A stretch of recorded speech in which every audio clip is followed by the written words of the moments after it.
Welcome inside the SaskTel Center. Tonight on Co-op Field, the Saskatchewan Rush take on the San Diego Seals. Playoffs still in the picture. It's Cody Jansen, Darren DuPont with you this evening. And Darren, it's Jeff Shattler night, possibly his last home game here, the last regular season one for sure. I look to him to make an impact when things do get the biggest. He is going to have an extra energy about him. They just did the ovation, the tribute to him inside the building. The boos are not for him. Those are for, the Seals, right, coming onto the field. But, I mean, the ovation was outstanding for Jeff Shattler.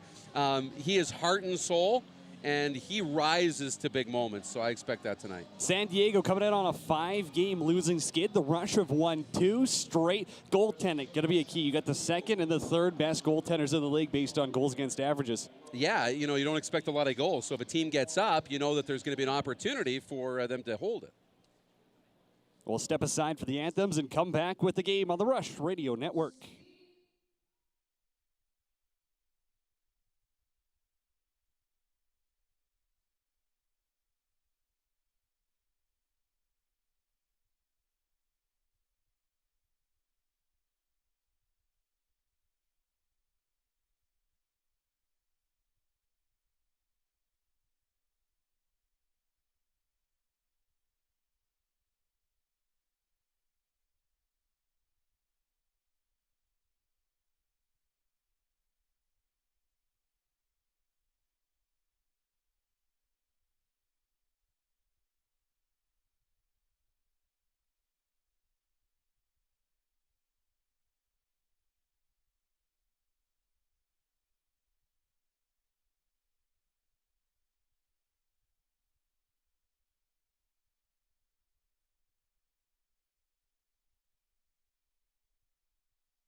The SaskTel Center, the stage is set. Playoffs still in the picture for Saskatchewan. The Rush welcome the San Diego Seals to town for the second time this season. Third time these teams are meeting. San Diego's got the upper hand at 2-0 so far.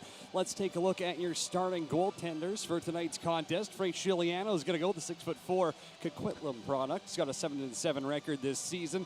9.36 on the goals against average. Good for second in the league, and a 7.97 save percentage for Saskatchewan. Adam Shoot, another 6'4" goaltender. This one hailing from Calgary, 3-6 on the season.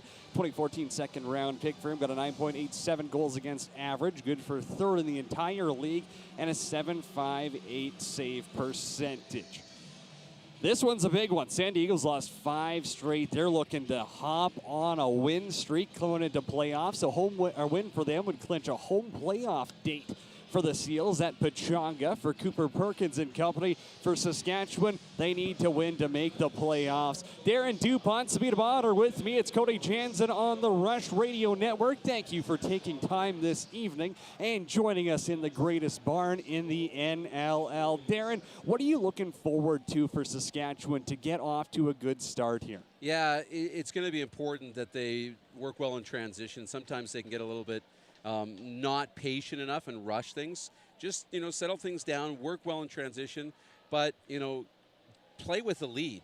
We haven't seen this team have big leads or play with the lead too often. When they do, a little tentative sometimes, and they're unable to. I want to see how they play with the lead tonight. They were able to bounce back after blowing a couple of leads against Colorado, and as you said, the transition game was huge.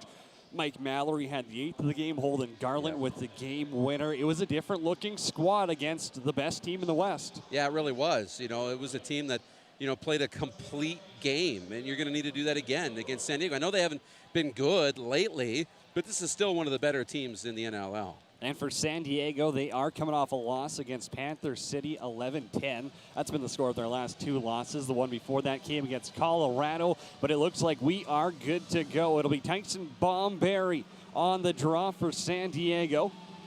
A little bit of a change up there in the lineup. He's going to draw himself in against Mike Messenger. Been great so far this season for Saskatchewan on the faceoffs, 51.2%. Just waiting on a little TV timeout here before we get things rolling. Quick look at the out-of-town scoreboard, though. It was 6-6 between Panther City and Georgia. Last update we got inside. We'll keep you locked in on that one because we do need a Panther City win if Rush Nation wants to be going. Oh, looks like they called back the 6th goal for Panther City. They're at the half. Oh, They're at the half. And it is 6-6. You taught me to click on the box score, Cody, not to just look at the summary screen. Yeah, some people are just smarter than others, Darren. You've got me there. I'll take the -1 to start. But it was 6-3 Georgia at one point. And Panther City came back. It's now 6-6 at the half, needing a big win. If you do that, if Panther City can win tonight and the Rush take care of business, that really sets up an interesting final weekend where you don't need a whole lot to go your way. You just need a Georgia and an Albany loss. And obviously you need a win, but that's not that big of a task. If I told you at 4-10 that you could have had a chance at the playoffs, you'd have laughed me all the way back to Regina. There was no chance that was happening. Now somehow we're in the hunt here in Saskatchewan. It's a fan appreciation night, electric atmosphere inside the building, Co-op Field. It's going to be a rough one as well. These two teams do not like each other. Couple of scratches to tell you about. No Brandon Cleland for San Diego. Mac O'Keefe as well out of the lineup for Saskatchewan. Austin Murphy and Marshall Palace are your 2 scratches tonight. Adam shoots between the pipes in green. Frank Shiliato in gray and purple. San Diego, they're going right to left of my broadcast booth here. Wearing their road grays, purple shoulders, gold trim. Saskatchewan, home greens, black shoulders, white trim. Refs ready, balls down, and we are underway at the SaskTel Center. Bomberry rolls that one back, and San Diego gets the first possession of the game. Patrick Shumay up the floor. Hands it off for Brody Merrill, the 40-year-old. Got to talk to him beforehand. Nothing but good things to say about Jeff Shatler, although he does want to beat him for a 3rd time this season. Jeremy Noble now, left-hand side, spin move, low shot, scores. San Diego's on the board first, 33 seconds into this one. Jeremy Noble's got his 13th of the season. Well, it just handcuffed, Adam Shute, and one that was, on the ground, a spin and fire. Saskatchewan starting on defense on this one, and, just simple ball movement, nothing crazy, a little bit of a screen, and Shute was in a decent spot, but this one just tucked right between the legs, and one he'd like to have back, I'm sure. 1 shot, 1 goal for San Diego. So they take a 1-0 lead here. That's a dangerous looking play, though, is just to give a guy like Jeremy Noble that much time. Yeah. I mean, he's a 2015 NLL Rookie of the Year finalist. Everyone knows about him by now. He was a 2nd overall pick back in 2014. By my math, that's 8 years ago. So a lot of time to learn about him. You can't be giving him that. They are looking at this, though. Maybe they were thinking about challenging. Is there a player who ended up cutting through the crease? Yeah, but for what? Yeah, I'd have to see it. I don't Either think he was way. involved in the play, so I think that's why they're going to let this one go. Messenger back on the draw against Bomberries. 2-0 now. Tyson Bomberry gets it, gets thrown to the ground. One arm on his stick. Dilks is now getting hold. His jersey was getting tugged off of his back. Sykes comes down with it. That was a great battle for the ball, and the Rush had it for a second, and then San Diego fought for it and got it back. Trey Leclerc on that left-hand side. He's been coming out the decate a little bit per some guys I've talked to in San Diego. So interesting to see the big righty youngster get a start, and early Dane Dobie's robbed. Came right down the highway, and Adam Schutt's got to make a good save. Well, he really did. That's a big rebound save after giving up a goal on the first shot that he faced. Now the Rush need to get to work. That's two tough chances right there. Like, that's Dane Dobie right in the middle. The defense is going to have to lock it down a lot more if you want a chance here. Offense goes to work. Mark Matthews one-arms it across the floor. Quick stick opportunity for Dan Lintner down there. Giuliano was on his right post in time. Well, good offensive position. I like the creativity from Matthews, but it took 90 seconds for the Rush to get their first opportunity. That one, Brody Merrill pops on the ground, and here goes the captain, Chris Corbeil. 3-on-2, Robert Church. Short side scores. Pound your chest, Saskatchewan. Robert Church has tied this baby up at 1. Well, I love the decisiveness, and the Rush get one right back, and now this building can get into it early on. The game's tied, and it's Chris Corbeil.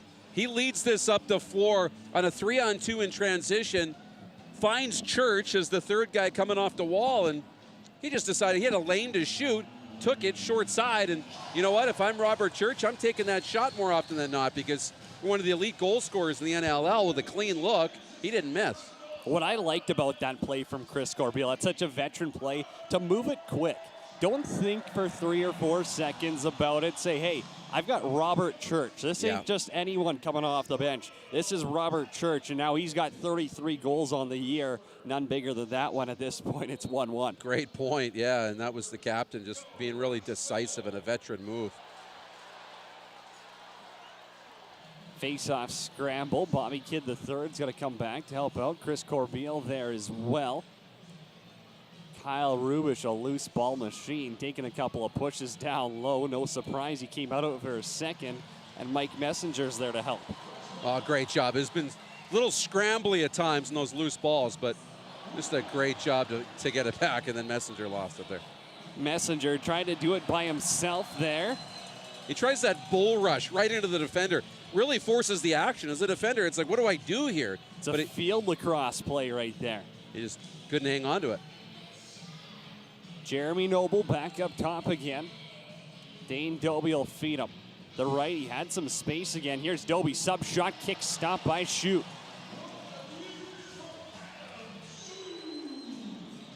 Holden Garland tiptoes it into San Diego territory. South of the border, Dan Lintner standing there. Josh Courier out of the corner. Been playing better in the second half of the season, Josh Courier, after a rough start to his debut in Saskatchewan. Dan Lintner now almost has his head taken off. Call coming, 6-on-5. Courier from outside tests the logo. Yeah, we'll get the call, a hold here. Robert Church, there was a couple of things developing on the play. He picked it up at the high side, left side of the offensive zone, and Mark Matthews had spun off his defender to go to the back door looking for a quick stick play, but there was 2 or 3 Seal players right on Robert Church, and he was just harassed to the point he couldn't get a shot off, a pass off. He ended up drawing a penalty, though, and the Rush get a power play. Saskatchewan clicking at 45.1% on the man advantage. Good for 6th in the league coming to this game. And there you go. Jeff Shatler's got one. Could be his last home game in the SaskTel Center. Said, I'm not going out of here without one more goal at least. Yeah, Shatler, the quick stick on the power play. That's a great finish. You know, and he scored so many goals in his career from that spot. That's awesome. And to see him, he does the jump up on the dasher board every time he scores back there. No mistake, great finish. What a feed, what a finish. Jeff Shatler finds the back of the net. On the power play there, they make him pay early. 1 for 1 now. perfect power play to start the game. Puts it past Frank Scigliano. Again, Frank Scigliano over his past 5 games, he's had a .750 save percentage. This isn't the same Frankie teams saw in those opening 13 games. That'll be interesting, the goaltending matchup and how they both play. You know, Adam Schutt led in the first one, but he settled in a little bit. You know, back-to-back starts after not playing for almost 2 months, right? And now Siciliano at the other side. I mean, Rusher back on the attack. Courier's off the left half wall, circles it up top. Mark Matthews, right side.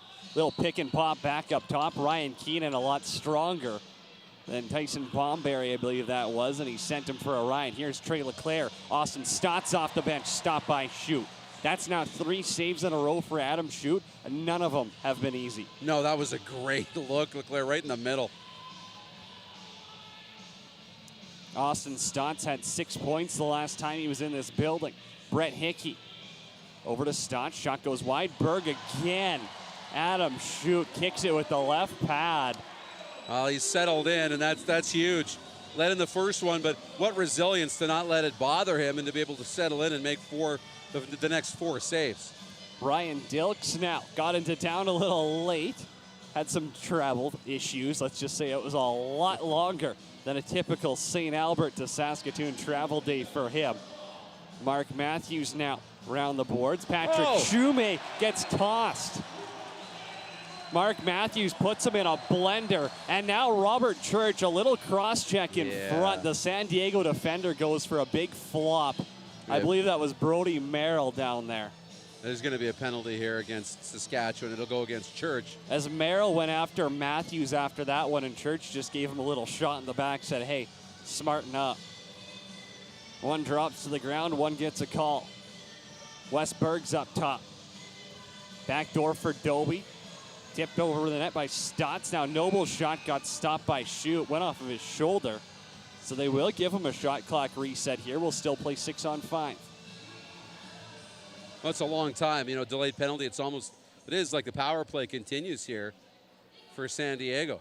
Stotts and Doby. Over to Berg now. Stotts is up top for Noble. Good ball movement here. They score. Austin Stotts goes top shelf. High to the glove side on Adam Schutt, and we're tied at 2. You can cancel the penalty. Yeah, good ball movement from San Diego. They're really patient.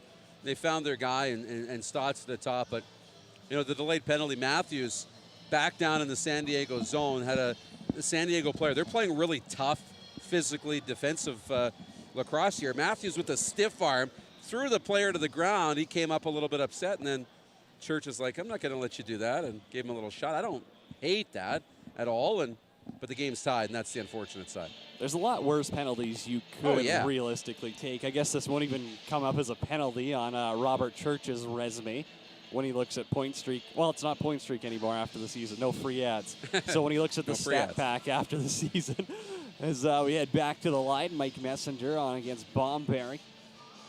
Now they're all square.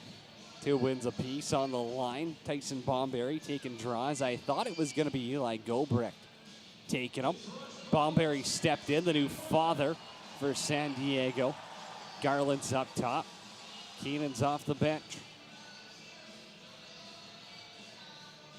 3-0 guy look as Courier's shot goes high and wide. Takes a piece of the ref with him. Circling the net was Garland. Little spin move out there. Yeah, interesting move from Garland. I thought he did a good job just to get that shot off. Shot clock was expiring and was still able to get it on goal. Seals up the floor, 8:25 to go here, quarter number 1. Wes Burke. Side step to the middle. Noble covered by Kitt. Doby's up top, back to Noble. Quick ball movement again. Austin Stotts, this time high to low. Adam Schutt stops him, no rebound. Another good save from Schutt. Now Bobby Kidd just ran over Noble there, unintentionally or not. Crowd liked it. Oh, yeah, they're all Robert Church off the bench. Lindner diving. Almost had Scigliano beat. That's definitely Frank Scigliano's best stop of the night. Well, I wonder, you know, how much these goaltenders will play a factor in they'll settle in. Air Leclerc fires. Rebound by Hickey. Stopped by Shute. Are you kidding me? Adam Shute has shown up big with 8 saves in the first 8 minutes of this contest. We'll step aside. It's Cody Jansen with you on the Rush Radio Network. So I guess a long time ago, our creator, he gave us the medicine game as a form of enjoyment for him to watch. And so we used the medicine game for enjoyment, and as well as if someone got sick back in the day, you know, it's they could watch the game while people play, like all the men with the wooden sticks, and they'd feel better and stuff like that. But they would also use it just for like land disputes between the nations. Instead of going to war, they'd have a big game of lacrosse, have set up 2 poles, and you know, one net down here, go down a couple kilometers or 10 kilometers or so, another net. And it wasn't like a game of lacrosse here, like how we play in the arena. It was more of a, you didn't have like a time limit. Some of the games would last for about, you know, 5 days or so. And whoever won the game, you know, got to claim that piece of land. And you know, it was just a good way of, instead of going to war with each other, you know, just to have a peaceful game of lacrosse. And that's about how the game came to be for our people. I think that evolved in time. Back in the day, we never really used the equipment. It was just, you know, like the men just had, you know, their leather buckskin on, and the sticks were just made out of hickory because it was the easiest to steam and the bend with it still being a tough piece of wood.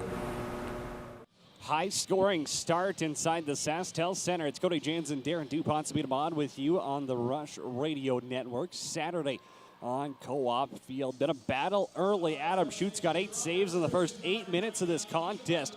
Robert Church has got a goal and an assist. Across the floor, Jeremy Noble as well. It'll be rushed possession here as we get back underway with 7:42 to go. Darren, I've liked the energy from Saskatchewan because they've bounced back after Noble really sucked the life out of this place 33 seconds in. Yeah, I thought that was a bad sign when he scored in the first shot early on in the game. The Rush really hadn't had a possession, and, you know, they've been really calm and poised and no panic at all. I love the way they've started this game. Very rare Saskatchewan gets outshot. I think it's only happened twice this season. So far they are. Mark Matthews up top. Again, another pick where the defender ends up going down kind of easy there. You know, you just don't see Saskatchewan defenders going down like that. No, you don't. San Diego's done their homework. They're playing really tight, really physical, and, you know, they're trying to get in the face. Playing some backyard lacrosse out front there. It's bouncing around like they're using a tennis ball, as Zach Greer scooped it on net like he had a shovel. Yeah, Saskatchewan gets away with that. They get the ball and up the floor, but it was, yeah, bouncing right around that crease outside Adam Shute. It's getting physical down there again as well. You know, Saskatchewan's the one getting called for the picks, but there's a lot of cross checks flying. Well, they have to, you know, try and create some space, you know, and get in the way, and they're getting called on it. San Diego's playing everything really tight. Ryan Keenan's shot got stopped, and San Diego pushes the pace. It'll be Noble out of that left-hand corner again, playing in the low lefty position a lot, but he likes to move up high because he's got a great shot. Dane Doby on his off wing now. Sends it across the floor in tight there. Adam Schute's got to make a stop on Casey Jackson, the RIT alumni. Yeah, another good save. I like that from Adam Shute. Mark Matthews, right side of the floor. He's got 79 points on the season so far. Swim move. Almost got around his defender. Had help from Ryan Keenan. Now it's Robert Church. Little pick and pop again. This time Matthews trying to go short side high. He beat Dylan Ward like that a week ago to the date. Did he ever? Exact same play. It was a great play and a good look. A little bit of space opened up.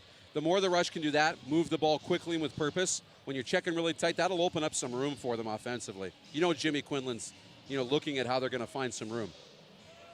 Quinlan loves that physical offense. This one's going to get thrown away by Greer.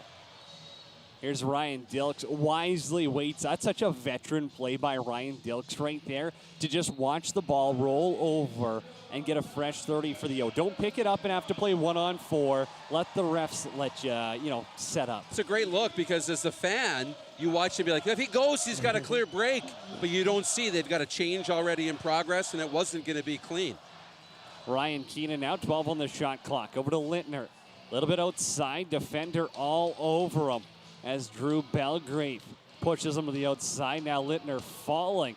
Had that shot blocked in transition. San Diego might have one, and they're going to blow it in. Going down the other way, they score. It'll be Matt Sykes on the breakaway, goes high to the stick side, and San Diego takes a 3-2 lead. Yeah, that was an unfortunate play, and it just ended up that ball was rolling into the Saskatchewan end. Sykes was able to pick that one up in all alone and just beat Adam Shute. No real chance there for the Rush goaltender. That's a tough one to give up when they're playing so tight and physical that there's no room for the Rush to even get a shot away. It was a forced play by Dan Lintner. I think that's, if you're going to have an issue on that play, it's that Dan Lintner decided to try work his way up top and go 1-on-2, and then he throws it away. That's what causes it, right? Those turnovers up top where you've got no one back. Again, you got to try sometimes, though. You got to take a risk. Well, it's frustrating when there's no room and you can't get a clean look.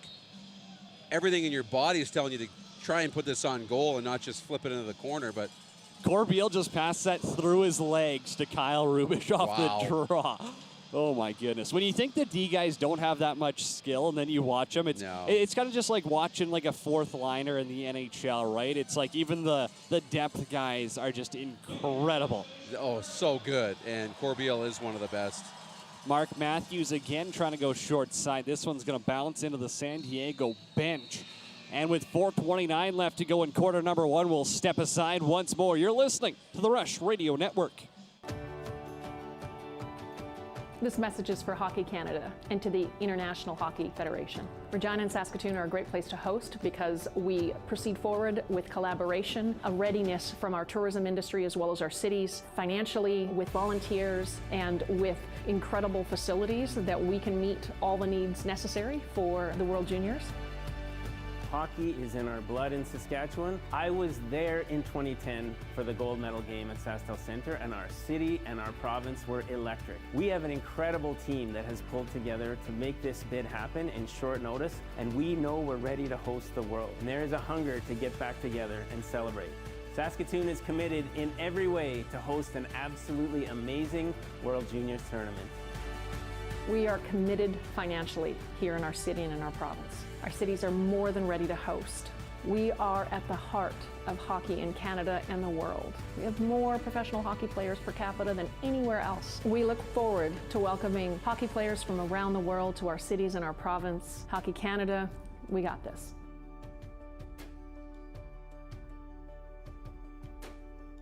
Sask Lacrosse welcomes boys and girls of all ages to try lacrosse. Looking for a new sport this summer? Lacrosse is the answer. Fun, exciting, action-packed. The game of lacrosse provides an environment for personal and athletic development that brings players back year after year.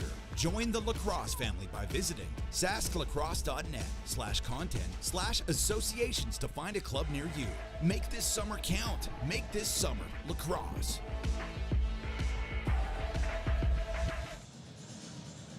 Welcome back to Co-op Field here at SaskTel Centre. We already see that the Rush are on the board, as are San Diego, 3-2 in the first quarter. Schattler has already scored one of the goals in this first quarter. It is one of his final games with the regular home season, and he talked about how important it was for the community to see the spread of the game, and we are certainly seeing that tonight in Fan Appreciation Day with the fans cheering on with close to 10,000 here at SaskTel Centre. That reaction when he scored, he jumped up on the boards as we're used to seeing, but that was nuts. It was wild, and you can certainly see that he is a fan favorite. The fans were super excited to see him get in there. Thank you, Sabine. San Diego go to work here, 4:20 to go in quarter number one. Westberg, the ball handler up top, has Dane Doby on the right-hand side, the 35-year-old former MVP. Outside look, Adam Schute's got to be sharp once again, as Corbeil's got the rebound. They're going to say 13 shots. I feel like they might have missed a couple here because we've been stuck in this 13 to 10 range for a while. I know, right? And it's been busy, and Rush goaltenders shoot tonight. They're not used to being this busy. No. This is not normal. Backdoor feed. Courier goes behind the back. He was on the wrong side of the highway there. Didn't miss by much. Matthews up top. Backdoor dish again for Curlier. They're trying to get that quick stick down low. They're trying to make Frankie move north and south. I've had some success there already in this game, in the opening quarter, just to see if they can get there again. Noble for Dobie. Right side, Seals lead by 1. 9-7 on the season are the Seals. 2-0 against the Rush they are. Holden Garlett now strips one away from Dane Dobie. Great active stick to get that in the passing lane and break it up. Good job by the Rush defensively. Garland had 4 caused turnovers against Colorado last week and the game-winning goal. We will throw that one in there as well. As Ryan Keenan now turns on the Jets. Pass intended for Currier again. He was coming off the bench with some steam. Didn't catch the pass cleanly, though. In transition, Leclerc for Merrill up top. Shoot might have got a piece of that one. I think it might hit the bar, too. It was really tight. I don't know. It was a great chance in all alone, and that's another point-blank opportunity, and Shoot has come up big. Brody Merrill, the former Edmonton Rush. This is way back, 2009 is when Brody Merrill donned the Rush logo, looking for goal number 4 on the season. Chance in transition for Connor McClellan there, got stopped by Chiliano. Rush will get the reset, 20 on the shot clock. Ryan Keenan now, defender on him, Schattler with the pick. Penalty coming here against San Diego. Matthews up top. Keenan with it. Right side, Messenger, high hammer shot. Chiliano went down to his knees and he got a piece of it with his shoulder. 6-on-5. Fresh reset here. Ref having some words. The San Diego defender telling him, hey, I'll give you another one. Church now. Chiliano's got to look behind him as he drops to his knees. Penalty coming up here against Belgrave, I believe. He'll be lucky if it's just 1. Well, yeah, he's trying to talk his way into 2, I think, and into a second one. But, hopefully it seems like he was respectful enough to just limit it to 1 penalty. The one, because I watch it, and sometimes I have trouble finding the line, too. Schattler steps in on the pick play, and we've got fans who are maybe listening to this game in the building. What's a good pick, a legal pick, and what's not? Well, a legal pick is obviously one where you've got your feet set, right? You can't be taking a full-on charge, as you'd call it, and run into the guy. You got to be set.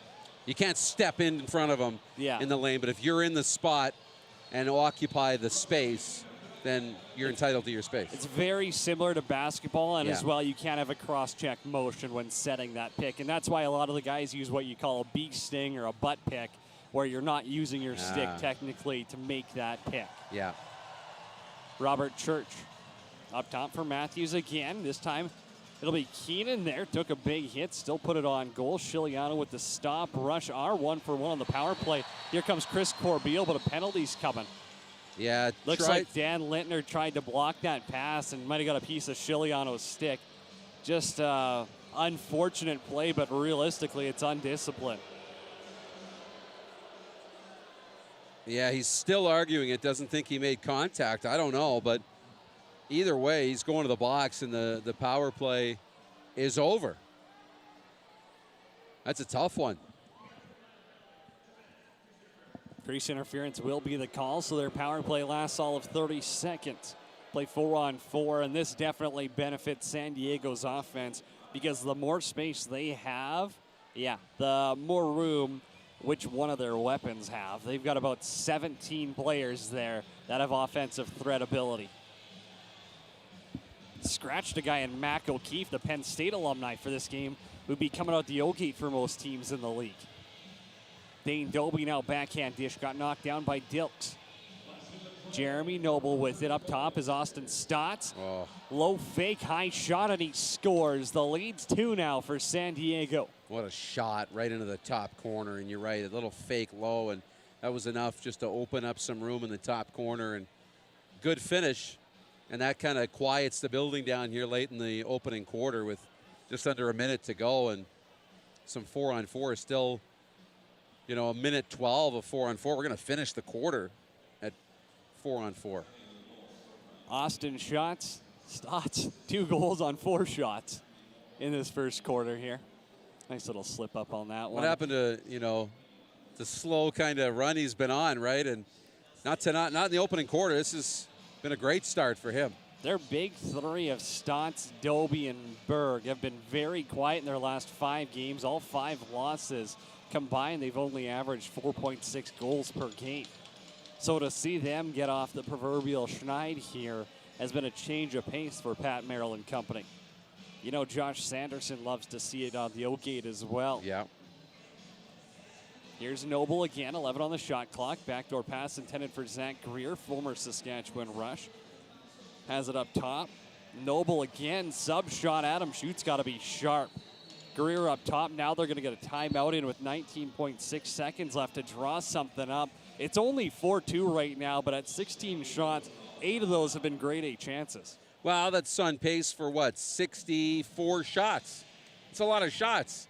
You know, the Rush aren't used to giving up that kind of numbers, and you know, only 10 on the board for the home side. You know, I think the Rush have to be okay with the score right now. I mean, at 4-2, you don't want to be down 2, especially early, but you're not in that bad of a spot considering, you know, you've had a real tough time generating consistent offensive production.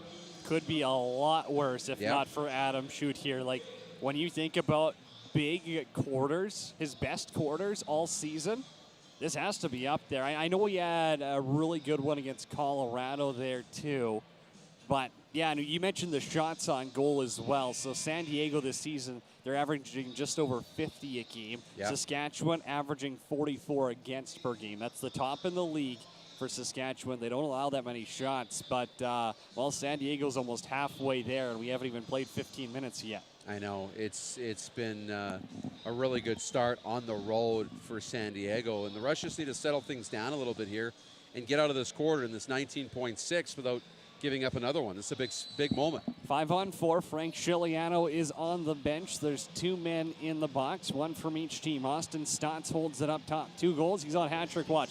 Now Ryan Dilks. Little surprise attack on him. Might have caught him off guard. Dane Doby down low. 5 seconds. Chaos ensues. Adam Schutt with the stop. He's going to go for the goal. Adam Schutt, 1 second left, and it bounces over the net by inches.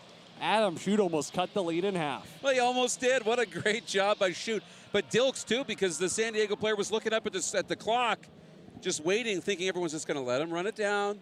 And Ryan Dilks forced the action. Huge stop late. Rush still trail by 2. This is the Rush Radio Network.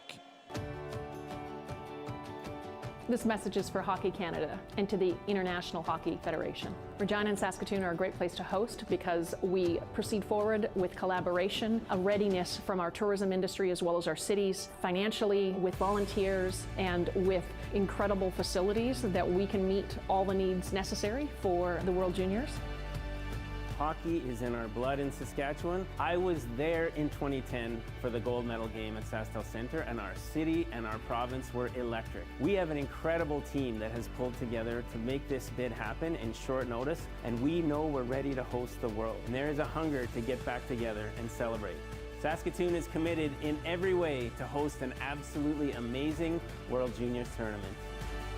We are committed financially here in our city and in our province. Our cities are more than ready to host. We are at the heart of hockey in Canada and the world. We have more professional hockey players per capita than anywhere else. We look forward to welcoming hockey players from around the world to our cities and our province. Hockey Canada, we got this.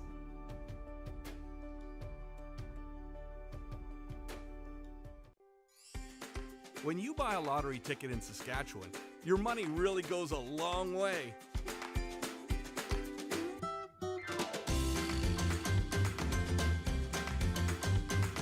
More than 12,000 sport, culture, and recreation groups receive funding from Sask Lotteries every year.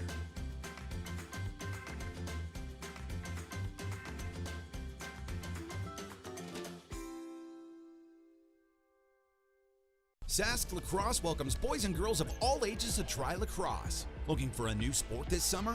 Lacrosse is the answer. Fun, exciting, action-packed. The game of lacrosse provides an environment for personal and athletic development that brings players back year after year. Join the lacrosse family by visiting sasklacrosse.net/content/associations to find a club near you. Make this summer count. Make this summer lacrosse. Welcome back inside the SaskTel Center on Co-op Field. Tonight, the Saskatchewan Rush trailing the San Diego Seals 4-2 after the first quarter of play. Shots on target, 17-12 in favor of the Seals. Saskatchewan went 1 for 1 on the power play. San Diego 0 for 1 so far, but it is still 4 on 4 here to get things started. Dan Lintner in the box, as well as Drew Belgrave. Belgrave will get out first, and then the Seals will have a 30-second power play on the draw. Mike Messenger has been going head-to-head with Tyson Bomberry tonight as they continue to battle. Messenger 1-4 so far. 1-4-4, I guess I should say. But he picks up a win, and here goes Robert Church right off the hop, trying to catch Giuliano off guard again. They think they can get him sleeping maybe. Well, you know, I like creativity. I really like that. I think that's something that was missing a little bit from the Rush. And, you know, but you got to pick your spots, too. It hasn't worked yet. See if they can get him off guard a little bit later on. Well, that was an interesting one because just over 30 seconds left in the penalty. They could have ate off a fair amount of it. As Austin Stott's shot got deflected, he gets it again. He's on hat-trick watch. Dobie now 5-hole attempt. And one of the best snipers in the league is stopped by Adam Shute, who sends a Hail Mary for Ryan Dilks. Ryan Dilks 1-on-4 wisely again. Decides to pull that back. That was a receiver in single coverage, and he played it right in the breadbasket. That was a perfect pass.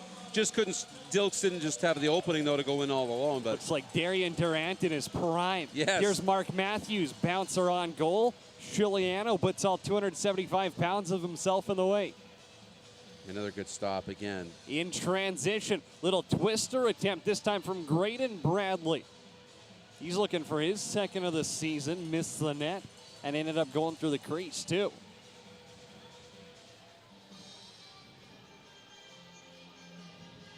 Ryan Keenan's out of the corner. Jeff Shatler had one of the goals in the opening quarter, his last home regular season game. There's still hope for playoffs. Josh Courier up top. Quick stick by Shatler. Doesn't miss by much. Well, good chance there. Shatler's got one on the quick stick already. This one coming from behind the net, though, just couldn't finish it. Matt Sykes with the bouncer. We often see this in the second quarter, kind of get in not a lull, but things settle in a little bit, and you know, you wonder if somebody will just put their foot on the gas pedal here. Noble with 5 on the shot clock, and he scores. It sneaks through Adam Shute, and San Diego goes up by 3. That wasn't the foot on the gas pedal I was talking about. Thought maybe it'd be the Rush, but that's a tough one because Adam Shute got about 60% of this shot and just wasn't able to hold it. It got a bit of him, and I believe underneath the arm. Oh, it just caught most of that jersey and a little bit of the pad, and that's a tough one when you feel that much of it. You're in a good spot, but it just muscled its way through, and that 3-goal lead now for San Diego's huge. First shot of the first quarter, they beat him. First shot of the second quarter, they put one past Adam Shute as well. Leads now 3. It's not like we're climbing Mount Everest or anything yet, as Mike Messenger pulls out the Pele and he boots the face-off back for Matt Beers. Any way to win it. And for Messenger, who only won 3 of 7 in the opening quarter, it's a good one to get the possession back here. Mark Matthews still scoreless in this game. Has Shatler backdoor feed intended for Lintner. Again, that's a forced play there with about 10 seconds left on the shot clock. A little unnecessary, but again, maybe they're gripping the sticks a little tight. Yeah, I can see it. A little bit of pressure, obviously. Cross floor, what a stop there on Casey Jackson as Adam Shute goes right to left. Oh, and then a big hit from Jeff Cornwall gets the crowd into it and gets possession back. I mean, Rush are starting to up their play a little bit defensively here. See if they can, you know, find a better look on offense. Find that gas pedal you're talking about. Yeah. Here's Jeff Shatler, the man of the night. Hands it off, Matthews. Quick pass for Keenan. Dunk attempt, scores. Roll the highlight reel. Ryan Keenan, are you kidding me? That was a fake like I've never seen. He had everybody in the building committed. He was going around one way. He did a hop step back the other way and tucked it in. He fooled everybody. The goalie, was his toe in the crease? No, I don't think it was. It was. Oh, my. What a great play. Where did that come from? I don't think I've seen Ryan Keenan do that since his Whitby Warrior days. I haven't seen him attempt one, you know, here in Saskatchewan. And what a great play. And it started with that little no-look flick pass from Schattler that kind of opened up the room to get him behind the net to begin with. Ryan Keenan's got his 17th of the season. Tyson Bomberry got knocked down off that draw, but still comes up with it. Jeff Schattler will pick up an assist on the Keenan goal there. So Rush trail by 2. Dane Dobie on offense. Right side. Haven't heard his name a lot. He's been stopped by Adam Shute a couple of times. And Noble finishes off the hat trick. 6-3 San Diego. And just like that, you know, San Diego responds. And Noble in that same spot where he scored the first one, right? I mean, in a bit of a, what looked like a, you know, nonchalant positioning, but he leaned into it from that wing area and just put a low one right through Adam Shute and into the back of the net. I'd had some heat on it. It was in another great spot, and he's got another. He's 5'8", and he just shoots that sub shot so well. Yeah. They all come from the same angle, and they're all so hard for goaltenders to stop. When you think you've got that big upper gear to take away most of the net, well, your feet still have to be able to move. And, you know, Noble's put a couple now past Adam Shute. Here's Corbeil, takes a hard hit after that one. Transition attempt. Tor Reinhold slows it down. Former Rush. Spent 2017, part of 2018 here as well in the SaskTel Center.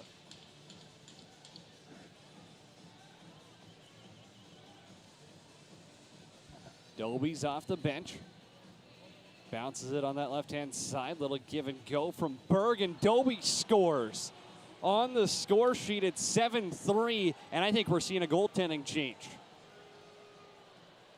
Yeah, it looks like that's going to be the case here. That's a real tough one for Adam Shute to give up. And, you know, there's a lot of pressure on him when you get that 3-goal lead again right back. And, you know, it's just been a tough opening half for him. He's faced a lot of shots, a lot more than we're used to seeing for Saskatchewan netminders, and he just hasn't been able to answer, and that's unfortunate. Definitely the most shots they've given up in 19 minutes of play this season as Cameron Dunkerley comes in.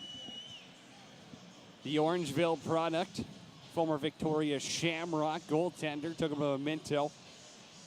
First goalie picked in the 2019 draft as well. He was 42nd overall. So Cameron Dunkerley getting his first taste of NLL action. Well, against this dangerous San Diego team, and the Rush are going to have to rally here and support him and limit the shots for sure. Yeah, welcome to the NLL. Here's the best offense in the league.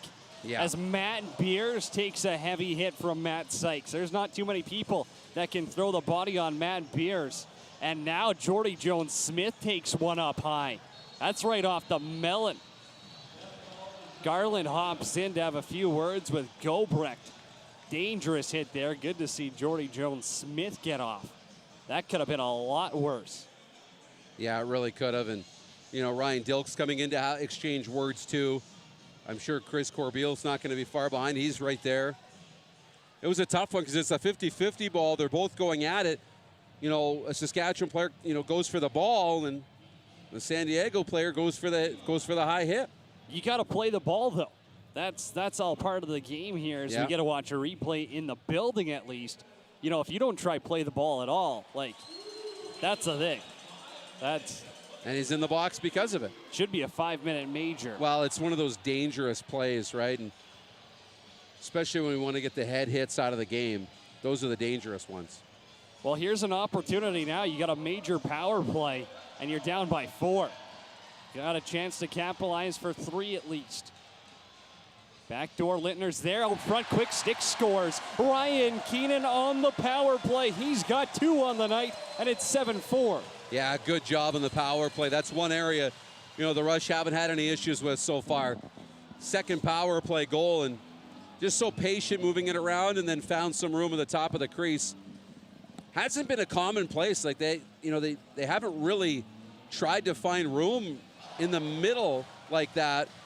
But Keenan was open, and it's, again, more creativity coming through after the coaching change. Ryan Keenan's gotten both goals for the Rush this quarter. He's got 18 now on the season. And the Quinnipiac alumni is the only offensive guy feeling it right now. It really is. Still on the power play. That only took him 14 seconds on the man advantage. Could be a crucial penalty against Eli Gobrecht after taking that cheap shot on Jordy Jones-Smith. Bomberry down low. Corbeil's all over him, and he gets the help of Rubish to throw him to the floor. Yeah, I didn't see when they switched to 5 minutes. Oh, it was right away. Okay. I looked at the beginning, and it was 2, and then... I thought I mentioned it. Maybe you weren't listening to me. That's fair. Hey. So zoned in on the action. We want to get a TV timeout, I think, and that's what they will do. So you don't have to listen to me for 2 minutes. We'll step aside. It's Cody Jansen, Darren DuPont, Speed on with you on the Rush Radio Network. This message is for Hockey Canada and to the International Hockey Federation. Regina and Saskatoon are a great place to host because we proceed forward with collaboration, a readiness from our tourism industry as well as our cities, financially, with volunteers, and with incredible facilities that we can meet all the needs necessary for the World Juniors. Hockey is in our blood in Saskatchewan. I was there in 2010 for the gold medal game at SaskTel Centre, and our city and our province were electric. We have an incredible team that has pulled together to make this bid happen in short notice, and we know we're ready to host the world. And there is a hunger to get back together and celebrate. Saskatoon is committed in every way to host an absolutely amazing World Juniors tournament. We are committed financially here in our city and in our province. Our cities are more than ready to host. We are at the heart of hockey in Canada and the world. We have more professional hockey players per capita than anywhere else. We look forward to welcoming hockey players from around the world to our cities and our province. Hockey Canada, we got this.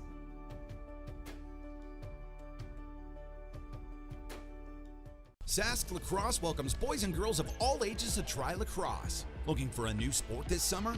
Lacrosse is the answer. Fun, exciting, action-packed. The game of lacrosse provides an environment for personal and athletic development that brings players back year after year. Join the lacrosse family by visiting sasklacrosse.net/content/associations to find a club near you. Make this summer count. Make this summer lacrosse. Welcome back. We're at Co-op Field here at SaskTel Centre, and we see both of the teams are on the board. San Diego leads 7-4 right now in the second quarter. Associate head coach Jimmy Quinlan spoke just after the shoot-around this morning, talking about how their focus is just at this game right now. They're not even focused on what Panther City is doing and what's happening around the league in terms of playoffs. They're focused on this game. You can see them coming out with full force. We're going to see how they end this quarter heading into the half. Thanks, Sabine. San Diego has possession. They're going left-right from our broadcast booth here at the SaskTel Centre. Gray road jerseys, purple shoulders, gold trim. Saskatchewan going right to left. Home greens, black shoulders, white trim. This is a good jersey matchup, isn't it? It's a great jersey matchup, Darren. I love it. It's a great call. 8 on the shot clock here. Brett Hickey, hammer shot up top. Misses wide, sends it into row 9. I mean, you guys can't see it that are listening, but just visualize it because it's, let your mind go. San Diego could have the worst helmets in the league, though. They're like knockoff Vegas gold, Yeah, but they're not all gold. They're kind of half black. I agree with you. Mark Matthews now tees one up top. Giuliano got it with his toe. Backdoor quick stick. Nice feed by Jeff Schattler. Giuliano might have got a piece of that, or the post did to help him. Lintner was right there, and I thought out of that scramble, the quick stick was going to convert. Rush need a good finish here. I mean, it's not finishing time. I mean, it's still 8.5 minutes left, but over 8.5 minutes, but. Still on the power play for the next 3:20. So, you know, San Diego's going to work slow here. Molasses offense. Dane Doby trying to run it down the floor. Jordy Jones-Smith wallpapers up. Still gets the dunk attempt, but they'll say he stepped in the crease. Well, Dunkerley wasn't ready for it either. If he was able to convert it, that would have been something after taking the punishment he took. Adam shoot back between the goals now as Church backdoor pass. Intended for Jeff Schattler. Keenan was up top. Keenan again, hat trick watch. This time trying to go far stick side. Giuliano kicked it. Now it'll be Belgrave alone on shoot. Drew Belgrave shot goes wide. Well, that's a good job. You know, Dunkerley didn't have to make the save, but he got in the way. Ryan Dilks transition. Lintner with the dive attempt. Unable to beat Chiliano again. Frankie coming through clutch for purple. It's good play by Ryan Dilks. I don't mind taking the 3-on-2 there at all. Make it a little bit of a track meet. Yeah, why not? Matthews, backdoor pass for Lintner. That got knocked down by Tor Reinhold. It's the Part Moody product playing spoiler against his former team.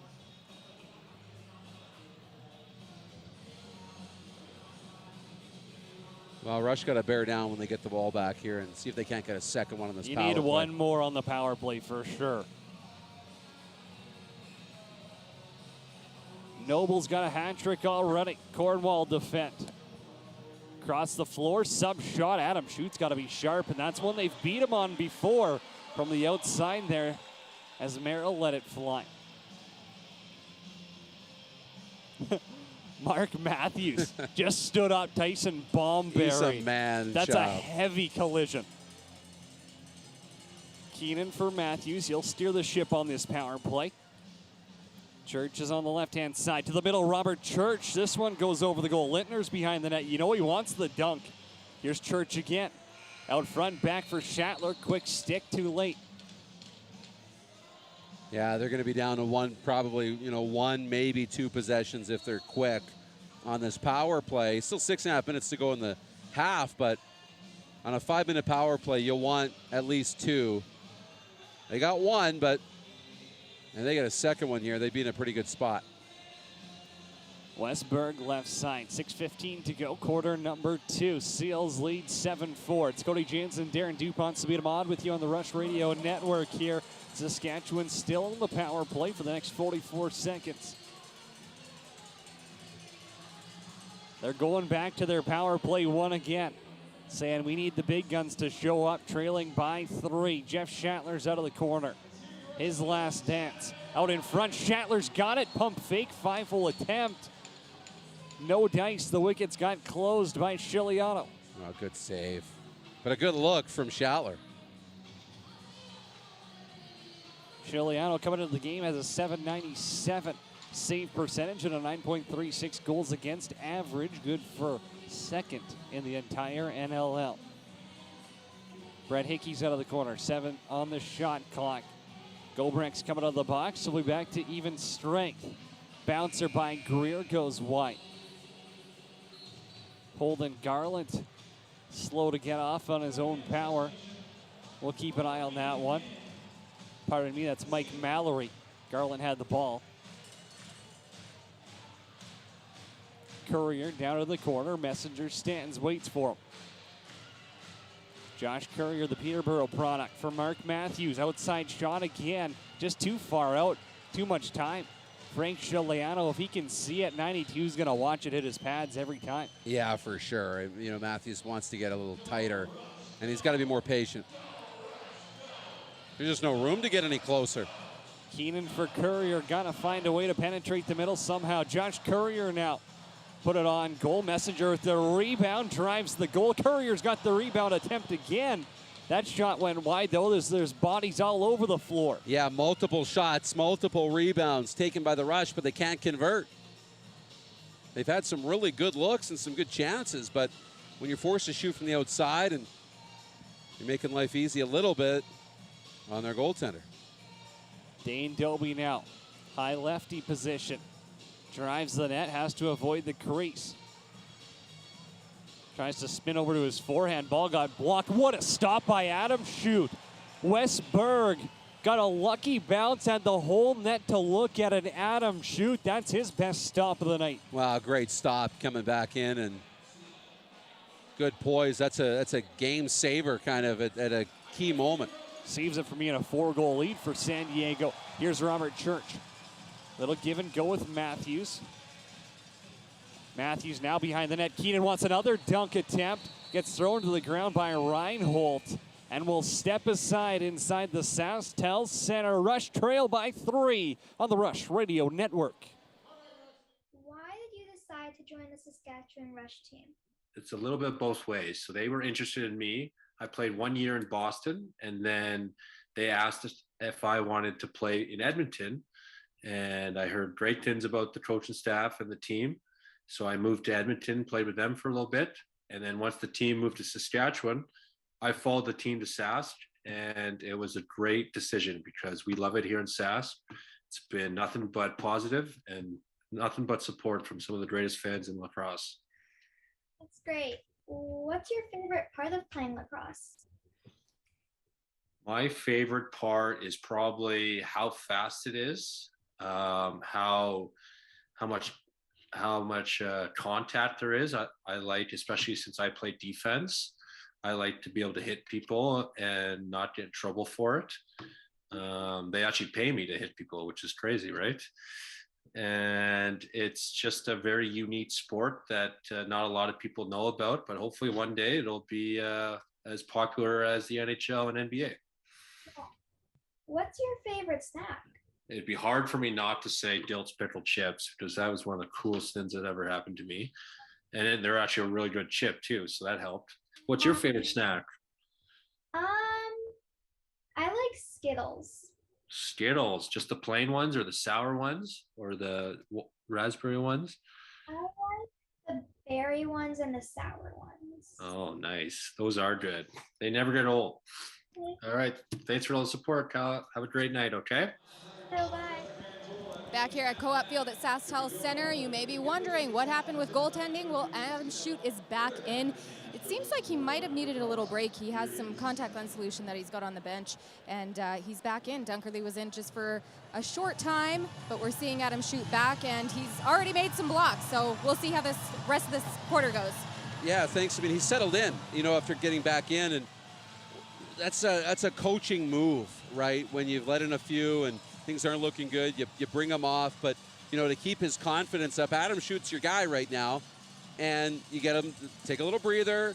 It ended up being less than a minute, and you get a couple words with him, he resets, but you show the confidence in him to put him back in the second quarter, and he's responded. It's a nice thing about lacrosse too, is you're allowed that freedom to switch a little bit easier than in other sports, hockey, soccer, etc. Yeah.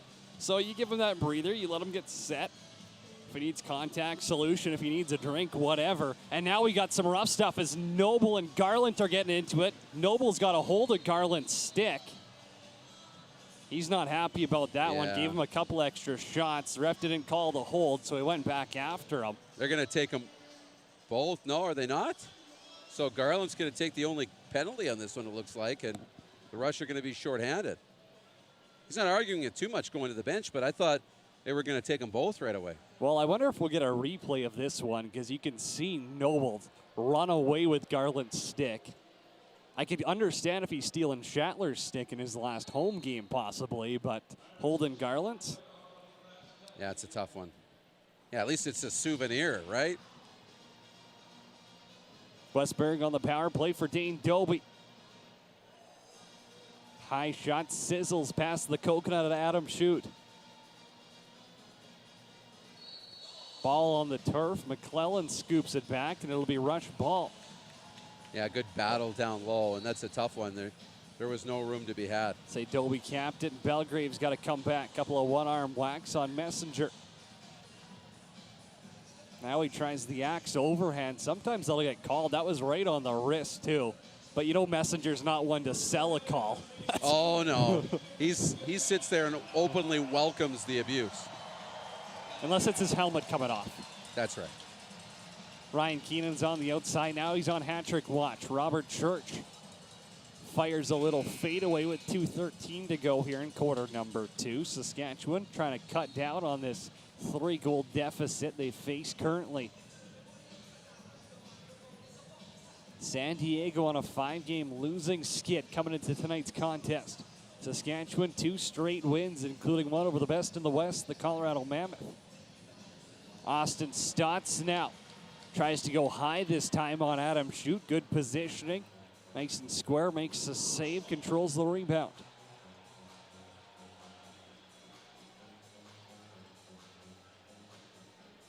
.37 on the penalty, 16 on the shot clock. Josh Courier controls. The former Virginia Wesleyan college athlete. Courier now. Little one-arm spin move. High to low shot. Went off of Chiliano's pads at about 60 feet in the air. Berg came down with it. He waves the power play in. Well, nice job by Courier to get the shot away, but a good stop again. It's not a bad shot attempt for being shorthanded at all. Really good chance of the rebound, too. Greer up top.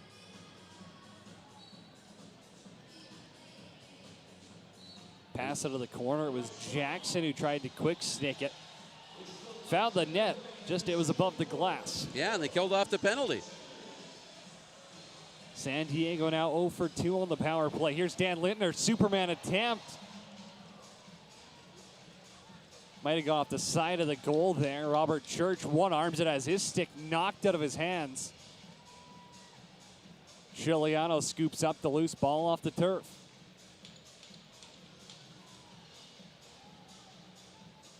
"31 seconds left to go here in the opening half on Co-op Field. Dane Dobie's going to walk it up top. It's about a 10-second differential between the shot clock and the game clock. So if Saskatchewan gets a turnover, they do have a chance to call a timeout here. Dobie's up top. Shot goes off of Jackson. Saskatchewan has it. Rubish up top. Garland has it. They'll call a timeout. I think they got about 9-10 seconds left on the clock. We'll see what they finish it with. This is a big moment, you know, for the Rush in this game. Look at, they're going to play this right with 9 seconds. They shouldn't go into the break down 4, barring something really catastrophic. But if you can cut this to 2 going into the break, your mindset's in a much different spot going into the second half than being down by 3. Even still, you were down 4 at one point. This isn't that big of a hill to climb for the Rush. They got to settle things down, but here's a chance to really change the outlook for the second half. You got to remember, they were trailing against Colorado at half, too. You know, this is a team they're not going to quit. They still know playoffs. Yep. Although slim, they're still in the picture. No one's counting them out yet. Neither are the calculator kids. Well, and they're going to put 9.5 on the clock here. They're knocking down every obstacle, right? Going into last week, they hadn't overcome being down at the half all year. You know, losing at the half, they'd never won a game. They did that last week. So now you're not worried about that. That adds a lot of confidence, but this is a big 9.5 here. See what they draw up. An interesting stat, San Diego's 3-5 this year when scoring first in games. So that is interesting. Jeremy Noble's opener, maybe it's to their detriment. Only time's going to tell. Here's Robert Church. He'll control. 6-on-5. Adam shoots on the bench. Matthews for Keenan. Stopped by Chiliano. He'll dump it down the floor. Not hard enough, though, and Saskatchewan will end up trailing by 3 as we head into half. 7-4 your score right now. Shots after that opening quarter, 27-26 in favor of Saskatchewan. Frank Chiliano's really been the difference maker. I mean, he's come through clutch. Adam Schutz definitely had to pull through at times as well. And when you consider how tight this game has been, 1 or 2 bounces go your way. They're going to add it up to 28 now for shots in favor of Saskatchewan after this half. 2 goals coming from Ryan Keenan. You've got a hat trick across the floor from Jeremy Noble. And it looks like we are ready. Let's go down to Sabina Madu standing floor side with Chris Cobriel. That's right. I got Chris here with you. Chris, you're trailing behind 4-7. What does the team need to do differently heading into the second half? Capitalize on our chances. We had a bunch in transition there. We had a 5-minute power play. We got one at the start, but then 4.5 minutes, not much being created. So opportunities like that don't present themselves too often. You got to capitalize on them. Are you feeling any pressure with the playoffs hanging over your head? No, not really. We've been in this situation now for a few weeks, so it's nothing new for us. I think we're going to recharge in there at halftime, and we'll come out with a better effort in the second. All right, thanks so much. We'll head to break. We'll be back after this. Saskatchewan is cold. So cold that you'll often hear locals ask each other, is it cold enough for you? The bold and brave, they'll already know the answer to this question. Saskatchewan is cold enough. Cold enough to cover our land with new possibilities, to freeze time and place and create long-lasting memories. Cold enough to make us appreciate the warmth of others and bring our communities even closer together. Sure, it can be a bit uncomfortable at times. You're going to have to do some shoveling, scrape some ice off your windshield, and you're definitely going to need to wear a toque, but that's all part of the fun. It's about dressing right and preparing for the adventure. So bundle up and embrace the season. Saskatchewan, cold enough.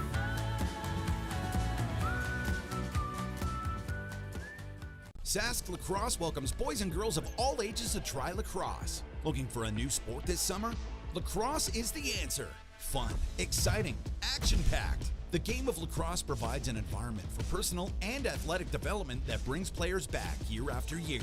Join the lacrosse family by visiting sasklacrosse.net/content/associations to find a club near you. Make this summer count. Make this summer lacrosse.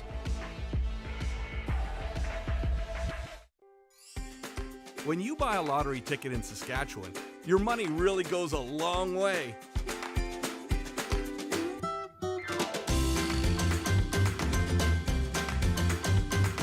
More than 12,000 sport, culture, and recreation groups receive funding from Sask Lotteries every year.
get the things sorted out technically behind the scenes. San Diego up 7-4 at the half. It's Cody Jans and Darren DuPont with you on the Rush Radio Network. Adam Schutt stopped 18 in that opening half. Yep. Frank Scigliano with 23 saves. What was your thoughts on Schutt's performance? You know, it was up and down. You know, it was a tough start because he lets in the first goal and first goal in the second quarter. But, you know, they pulled him, settled down a little bit after that, and I think, you know, he's been okay. He's just been okay, though. Wasn't the Schutt we saw last week, though, who was standing on his head and playing really well. But big second half for him because, you know, at 7, down 3, you can't give up a whole lot more, right? You can't have a first half like that if you want to stay in this game. Mike Messenger went 4 for 10 on draws. Bobby Kidd, the third, filled in, went 3 for 3.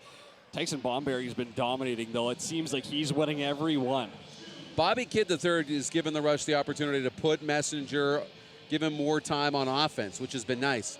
But that's because Messenger's been doing really well on faceoffs. It's an off night for him. And, you know, we've seen so many times, you know, the Rush have scored and then lose a faceoff, give possession to San Diego, and then they score right away. That happened twice in that first half. Draws weren't an issue the last number of weeks. They got to be better in the second half. Jeremy Noble with 5 points, Austin Stotts with 4, Ryan Keenan with 2 goals, and Robert Church with a goal and an assist. As we head back down to the floor now and get ready.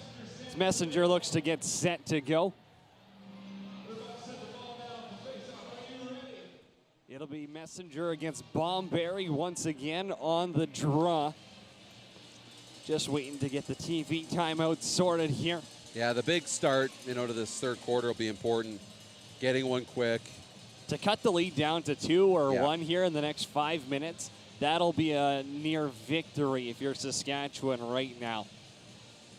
Yeah, I think so. You know, you got to try to find a way to get back into this game and cut that lead from 3 and get even as quick as you can. That's obviously sounds pretty obvious, but, you know, it'd be interesting to see the mindset of this group coming out here in the second half. I want to see the physical play step up a little bit. That's one of the things that I do think would be helpful as Messenger picks up that first one, and Dilks is going to square off with Eli Gobrecht. Ryan Dilks, the murder mittens are on the ground. Dilks is going to throw lefty. Trying to catch on with his right. Now he does. Dilks has a hold of Gobrecht. Gobrecht swings and misses. Now Dilks connects over top. Gobrecht's throwing a couple of wild ones. Dilks knocks him down with the left hammer fist. Ryan Dilks, the miner, takes him to school, sends him to the ground. Welcome to the second half. Wow, fireworks, Cody, to start the second half. And for Dilks, I mean, tentative start to that fight, but, man, he connected and gets the decision. What a job by Ryan Dilks. That's to fire up this group and send a message that they're not finished. I wonder how many fighting majors Ryan Dilks has in his career, because he fought as someone who's going to be in UFC 285 out there. I know, right? Once he grabs a hold with that right hand on the collar, oh my goodness, the replay. Gobrecht with an iron jaw 8-1. And then Dilks started throwing over top and knocked him to the ground. Wow. Yeah, that was something. You know, that was Tyson Fury from this afternoon with the TKO. I mean, great job by Dilks, and he gets a ovation from the crowd, deservedly so.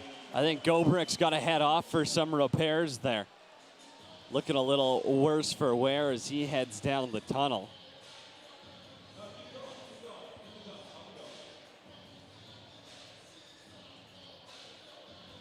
Dan Littner's going to have it up top here. It'll still be 5-on-5. Nice little 5-second intro into the second half. Some fireworks early. So Pat Merrill and Bill Greer are very upset about something, but Gobrecht's going down the tunnel. I thought he needed work. It looked like he was leaking a little bit. Guess we'll wait for the final call here. Maybe he didn't have his fight strap done up. Matthews, pick and pop. Keenan over for Courier off the hip. Shot goes wide.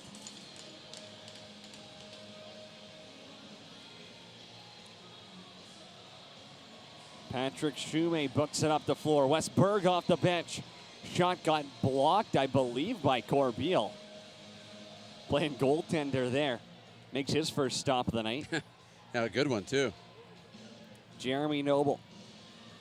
hat trick in the first couple of quarters. Dane Dobie off the bench, bouncer on goal. Adam Shute stops the first one. How many different mascots are here today? I think we got the Hilltops mascot.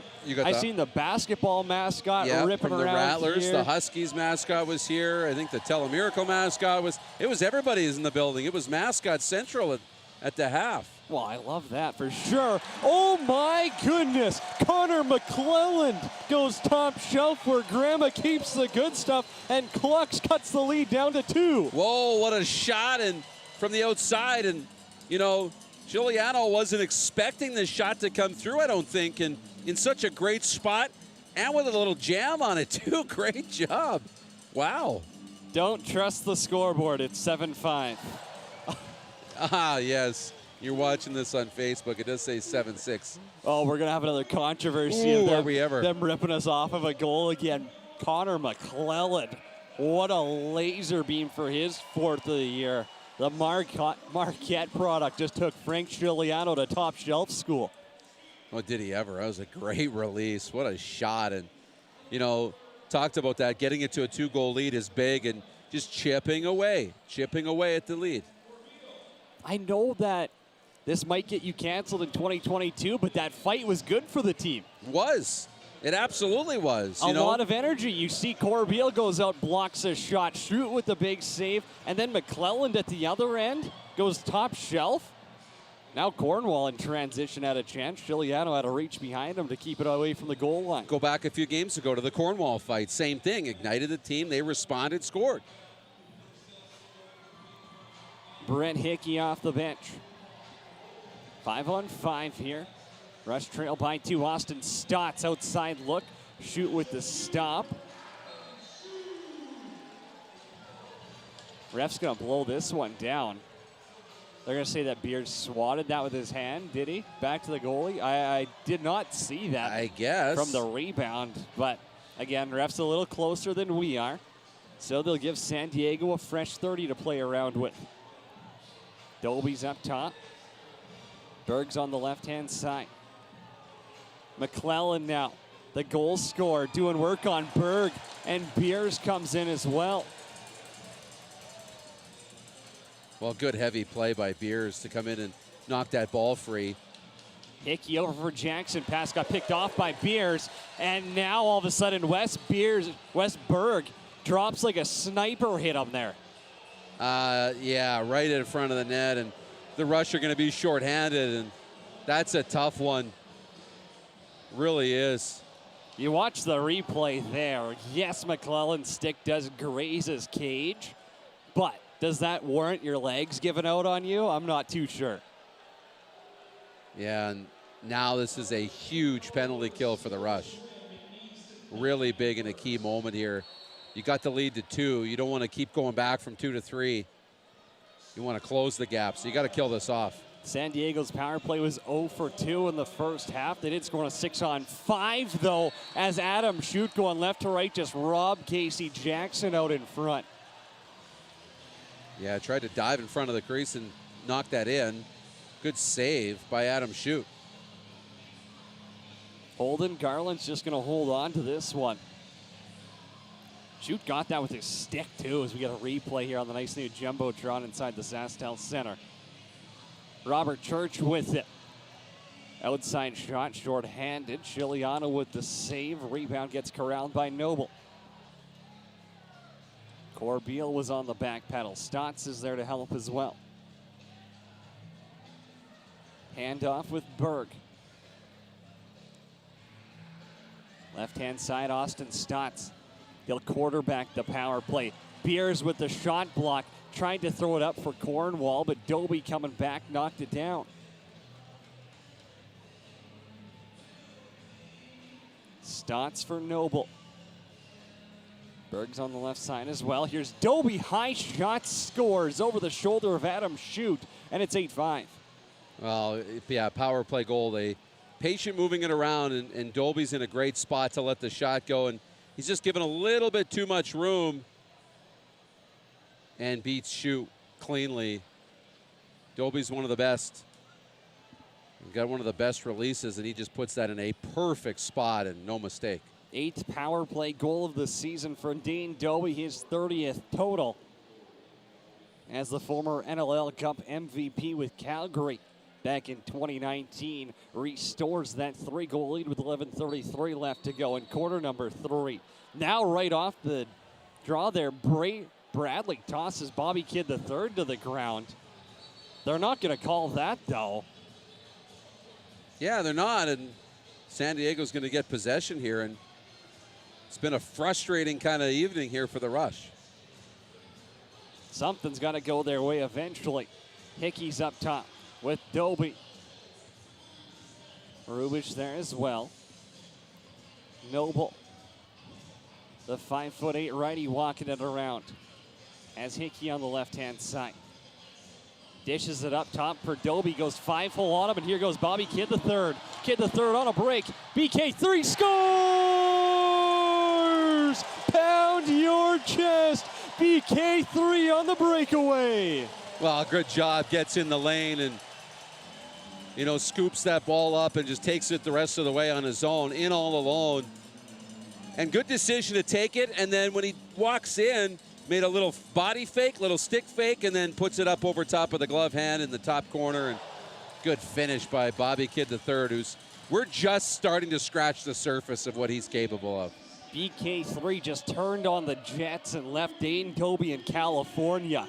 Runs the length of the floor, puts one past Giuliano, and that's a big one because now we're within 2. He's quickly becoming a fan favorite here in Saskatoon. There's a lot of Kidd III jerseys getting ordered here this season. Oh, yeah. Is there ever? And, you know, he can contribute defensively, on the face-offs, in transition. You know, he'll get some opportunities offensively. Holden Garland now is going to get called for a trip, I believe, after he got taken out into the boards. Him and Reinhold connected. The refs definitely, let's just say, enjoying sending green to the sin bin here. It's been a parade. And it's just, it's tough, especially when you're down in the game, and every time you get the lead to a good spot like 2 and you're trying to come back. Dobie again, sub shot high this time. Schutz got the save and the rebound as well. Adam Schutz made a couple of good saves here, but this penalty kill is going to be crucial. Yeah, it really is. Garland's going to go to the box. He's not happy with it, but, you know, some of this is just a little bit of Saskatchewan frustration too. You know, it was a little bit of a scrum along the wall, and he got taken down, and he trips up the San Diego player, maybe a little bit soft, but, you know, it's a little bit undisciplined too, and now you got to come up with another big penalty kill after giving up a power play goal. Dane Dobie had the last one on the power play. It was their only power play goal so far in the contest. Berg's up top for Stotts. Down low, quick stick. Adam Schutz gets over to that left post like a leopard. Yeah, really good job by Schutz to get to his left. The long feed was Aaron here, but, you know, nice job making that save. Robert Church unable to come down with that on the penalty kill. You got to think they've got to start going for it here shorthanded. I know there still is almost 25 minutes left, but you're trailing. Got to climb back sometime. Well, you've never been able to really get it back to even, so you got to have to take some risk. Stotts up top behind the net. Pass, and they score. Dunk attempt. And that's going to be Casey Jackson with his 18th of the season. Perfectly placed. He got away from Rubich, and he tucked it behind Schutz. Well, it's the ability to execute that quickly. You know, you got Schutz coming out to cut down the angle because he's been beat on the long shot. That opens up room between the goaltender and the net for the dunk attempt, the wraparound. And it was a great feed to the back door, and then it's quickly in the back of the net. Able to execute that very, very fast. Casey Jackson now his first goal of the game, first point of the game as well. Makes it 9-6 for the Steels.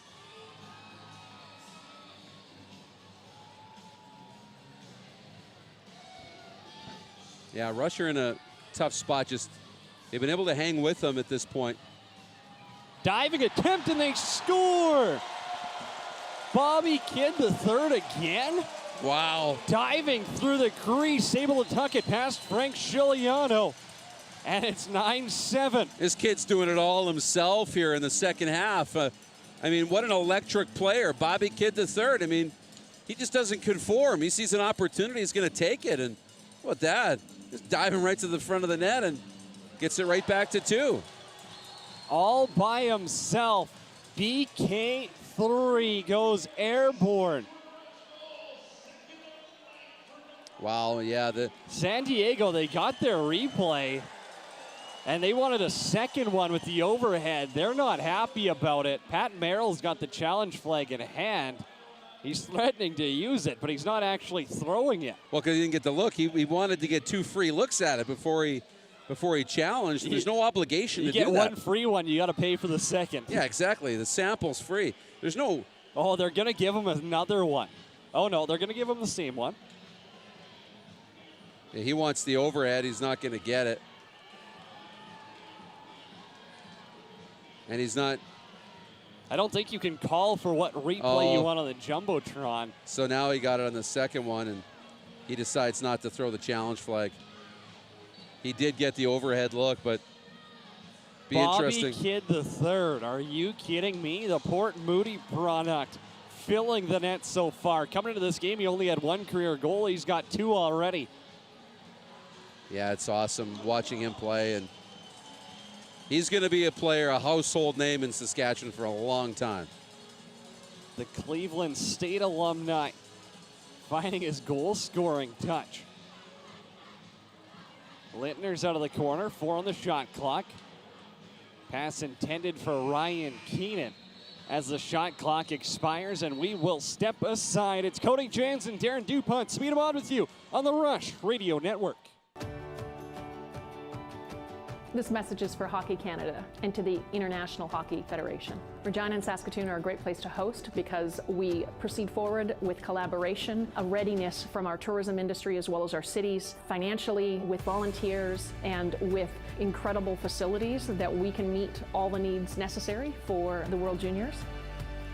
Hockey is in our blood in Saskatchewan. I was there in 2010 for the gold medal game at SaskTel Centre, and our city and our province were electric. We have an incredible team that has pulled together to make this bid happen in short notice, and we know we're ready to host the world. And there is a hunger to get back together and celebrate. Saskatoon is committed in every way to host an absolutely amazing World Juniors tournament. We are committed financially here in our city and in our province. Our cities are more than ready to host. We are at the heart of hockey in Canada and the world. We have more professional hockey players per capita than anywhere else. We look forward to welcoming hockey players from around the world to our cities and our province. Hockey Canada, we got this.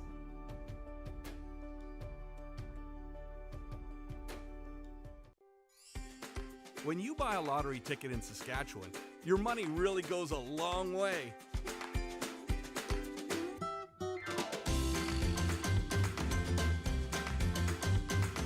More than 12,000 sport, culture, and recreation groups receive funding from Sask Lotteries every year.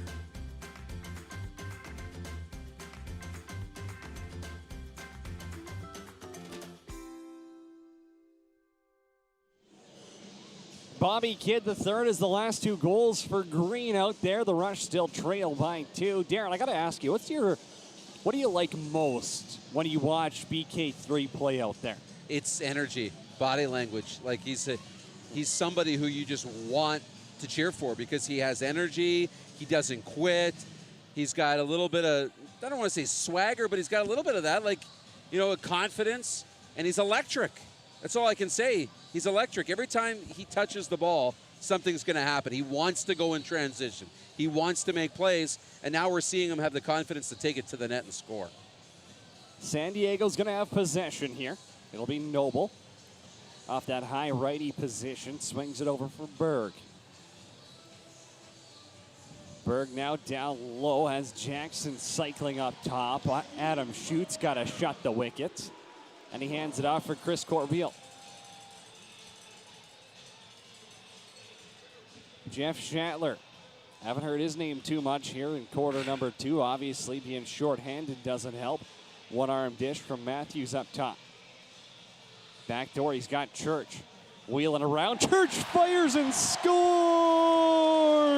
Robert Church stings the corner from Swift Current, and the Leeds count to 1. Yeah, great shot by Church, and you're right, we haven't seen Schattler a whole lot or heard from him much in this game outside of his goal, and you know, you're right, being shorthanded doesn't help him with minutes, but I mean, what a job by him to, you know, first of all, take some of that attention, and then Church. I mean, with a guy in his face, there's no reason he should be able to get that shot away, but he does in a great spot and with some steam on it, and all of a sudden we got a 1-goal game. A little bit of a step back, far side corner sting there by Robert Church. Yeah.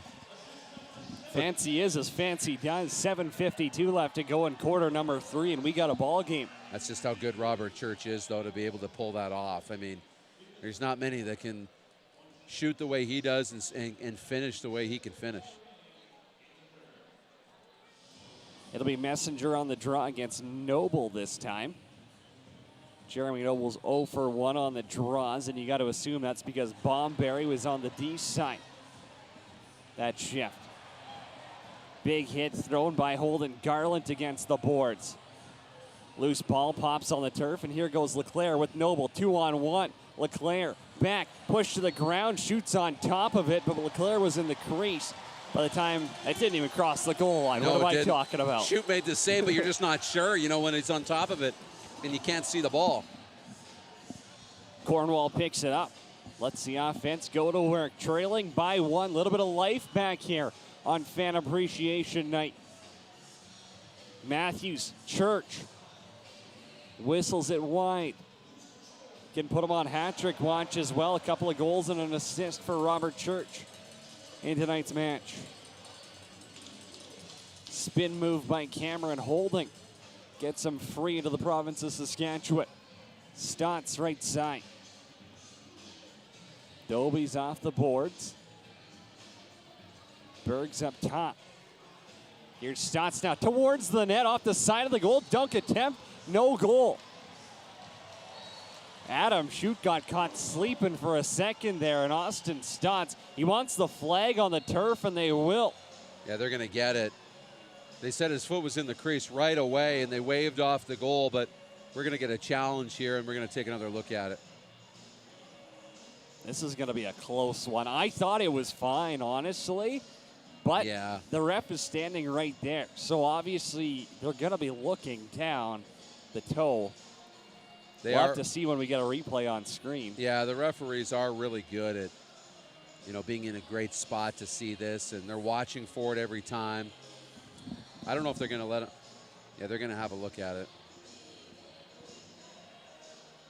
And we'll see. We haven't seen a replay in the building yet, but hopefully we will see one. Or we will see one here right away, but.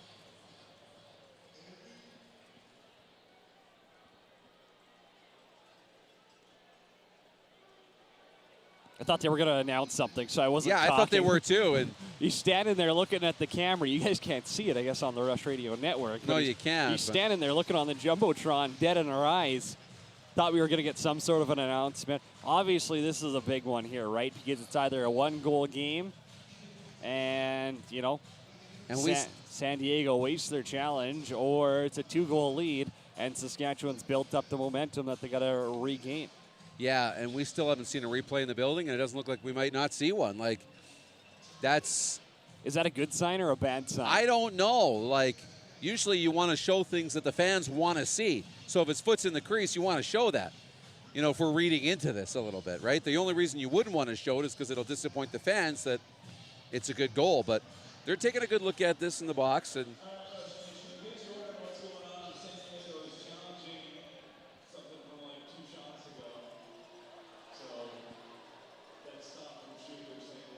Thought the cha-cha slide is a little more important than showing a replay, so maybe we'll get one here. I don't think we will, man. I think we're going to wait for the officials. This is going to be so tense. So we can't tell you what we're thinking either way, just what we saw live. And first look, I didn't even think of the crease. I thought it was fine. But that was just a first glance, and we're not right on top of it like the official is, who waved it off immediately. So it has to be conclusive, and it was pretty emphatic. That is a huge part. It does have to be fully conclusive. And I don't know, like, I wonder if that's maybe why they're not showing it, or, I mean, I love Rush karaoke, don't get me wrong, but there's also a part of me that, you know, would like to see the replay here. A part of you? The whole thing? Yeah, you're right. It's the whole damn thing. Let's be real here. Austin Stotts may or may not have scored his hat-trick goal here to put him up by 2. They're still looking. I thought we were going to be closer to getting an answer here, which tells me either they're having an issue, Cody, with the replay system altogether, and they're not getting it in the box, or it's too close for them to be able to tell, and in which case the call on the floor should stand. The off-ice official, why is that on here? Off-floor official is Tyler Beach for this contest here. Calvin Roseberry, Ryan Dutkus, Andrew Ecclestone, and Kyle Krotman are your other officials tonight. Obviously, there's a lot of words going on between the bench because the ref just had to haul over there at about 65 mile an hour for San Diego's, and Mark Matthews is still giving it to him. I think that's Dane Dobie he's having it out with. Think we'll see those two drop the gloves? Oh, my gosh. Can you imagine? I can't. I got to see it now. Like, what's that comparable to a superstars fighting? Like, that's not even like LeCavalier and Aginla fighting in 04. No, it's not, but kind of. But it's like... We're getting a replay on screen now, and I kid you not, the advertising is covering the bottom part of the crease that we're trying to look at. Right. Oh, this is awesome. The ad's covering it. This is awesome. I mean, I love the advertisers. Oh, yeah, here's the front angle that... Oh, and it's hard. So it looked like the toe was in the white paint, Cody. It really did. Yeah, how are we going to... Again, like, it's not like we can see it from that angle. We're going to need an overhead. Look at the right toe. Oh, man, give me some binoculars. I know. I think it was in the crease. I do. If you've got binoculars, run them up to section 23 and 25. I'll take a quick look at this one up here. That looks like crease right there. Yeah, I agree with you. From that one. But again, Saskatchewan does too, though. They're sending out their O guys. They're happy with what they see. You know, they got a video guy in the building telling them what they, you know, now we're going to get the call. Now we're going to get the call here from crew chief Kyle Krotman. This is intense.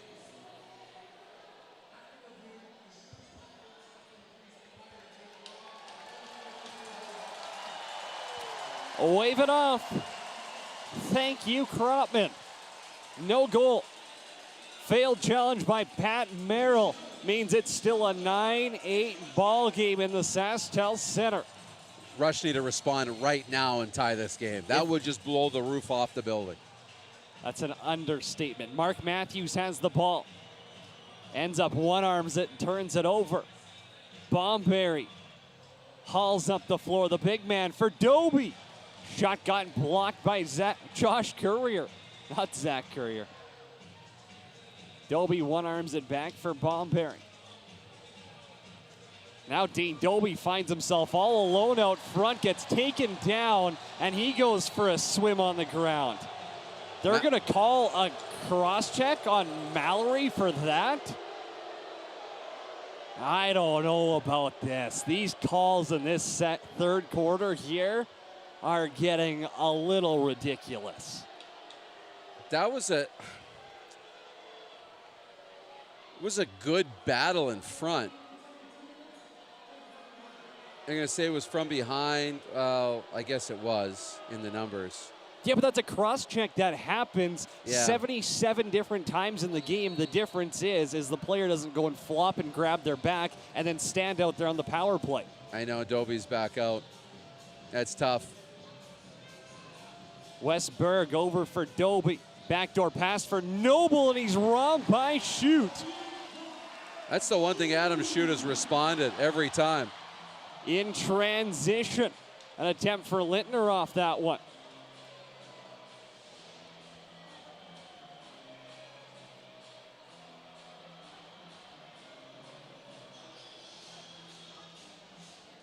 Corbeil stripped of the ball. San Diego going to control minute 20 still on the Mallory penalty. Austin Stotts is up top. Jersey riding up his left hip. Stotts now. Bunch of pump fakes. Hickey's pass over for Doby. Couldn't come down with it. Jackson for Stotts. Trying to go 5-hole on shoot this time. Stopped him. He'll send it up for Cornwall. Cornwall runs into the ref, still comes down with the pass somehow. Now you might as well eat it. Penalty coming against San Diego. I think they were early off the bench. That's what a goaltender who can pass the ball can do for you, though. Like, Schutz puts that on a rope. He does, and, you know, he's been about 4 to 5 on those. He's put up really good numbers. Matthews for Schattler. Swings it around to Littner, 2 to shoot. Now it's Schattler up top, sub shot. Rings the leg of Brody Merrill. And if you're not going to put it on net, I guess you might as well leave a little bit of a welt on the defender. Yeah, why not? And we'll get a TV timeout as well. We'll play 4-on-4 when we come back. This is the Rush Radio Network. This message is for Hockey Canada and to the International Hockey Federation. Regina and Saskatoon are a great place to host because we proceed forward with collaboration, a readiness from our tourism industry as well as our cities, financially, with volunteers, and with incredible facilities that we can meet all the needs necessary for the World Juniors. Hockey is in our blood in Saskatchewan. I was there in 2010 for the gold medal game at SaskTel Centre, and our city and our province were electric. We have an incredible team that has pulled together to make this bid happen in short notice, and we know we're ready to host the world. And there is a hunger to get back together and celebrate. Saskatoon is committed in every way to host an absolutely amazing World Juniors tournament. We are committed financially here in our city and in our province. Our cities are more than ready to host. We are at the heart of hockey in Canada and the world. We have more professional hockey players per capita than anywhere else. We look forward to welcoming hockey players from around the world to our cities and our province. Hockey Canada, we got this.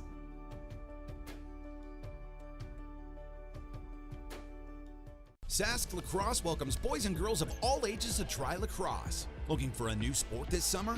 Lacrosse is the answer. Fun, exciting, action-packed. The game of lacrosse provides an environment for personal and athletic development that brings players back year after year. Join the lacrosse family by visiting sasklacrosse.net/content/associations to find a club near you. Make this summer count. Make this summer lacrosse.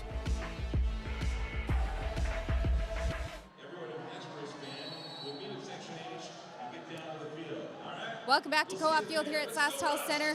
I know the guys were talking about Bobby Kidd III earlier, who's already got 2 goals in this game tonight. Definitely a fan favorite. Just at the end of warm-up today, there was a group of kids standing between plexiglasses waiting to get balls signed, and as everyone was rushing in, Bobby took the time to stand over there and sign a bunch of balls, and one little boy stuck his hand through the plexiglass, and Bobby signed the palm of his hand. So we know he's a fan favorite, especially after his plays tonight. Frank Giuliano just sends that one 175 yards to Dane Doby on a breakaway. Puts it past Adam Shute, and it's 8-10 San Diego. That's a tough one. Yeah, great story, Sabine, on Bobby Kidd. I mean, that's the kind of kid that he is, and that's the future. I mean, these kids are so good at, you know, having great impacts with the community. But then right on the power play, we talked about Adam Shute, how good he's been at throwing the long breakout passes. I mean, right back the other way. That was the length of the floor into the breadbasket and past Adam Shute, who's been really good in the second half. It was just the 3rd goal he's allowed in the half, but it's a tough one to make it a 2-goal lead again. 9 saves for Adam Shute in this 3rd quarter. Which, by the way, that is the correct clock, right? They got that all sorted out? Yes. 9-8 or 10-8? By my math, we are correct, yes. I trust your math more than anything, so. I don't know if I trust it all the time, but here we are anyways. Rusher on the power play for the next 70 seconds or less. Robert Church swings it over for Josh Courier. Big wind-up, shot goes wide, has his own rebound again. This time for Matthews. Back quick stick, Littner got stopped by Giuliano that time. Now Littner's pass got knocked down by Merrill, and Bomberry recovers. Bomberry had Patrick Shumay with him.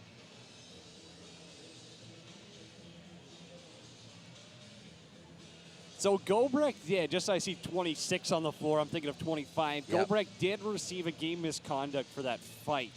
As Jeremy Noble now on offense ends up firing past Adam Shute, and it's 11-8 now. The lead's extended to 3. Yeah, back-to-back goals, and that sucks the life back out of this building here, you know, into the final little over 3 minutes of the third quarter. It's been tough like that. You know, Adam Shute goes into a role where he'll make 3, 4, 5, 6 really good stops in a row, and then, you know, that one's one that he's got to have from a tough angle and from a little ways out. He's got to have that one.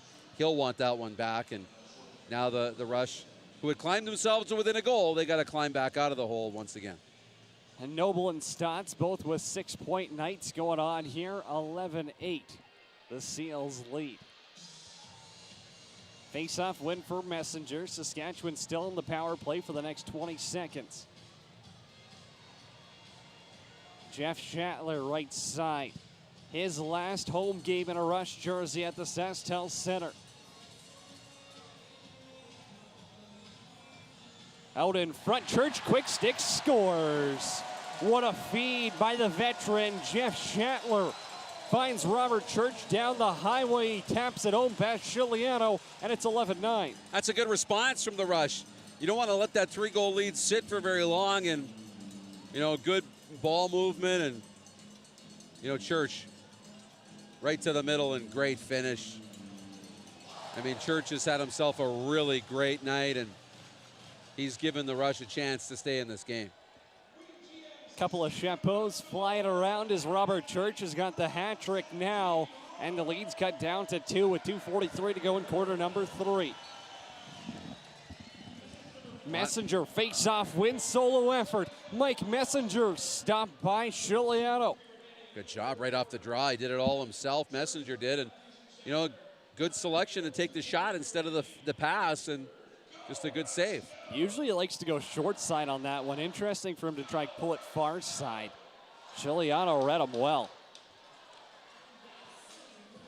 Austin Stotts now has Jordy Jones-Smith all over him, doing work. That's how you got to defend.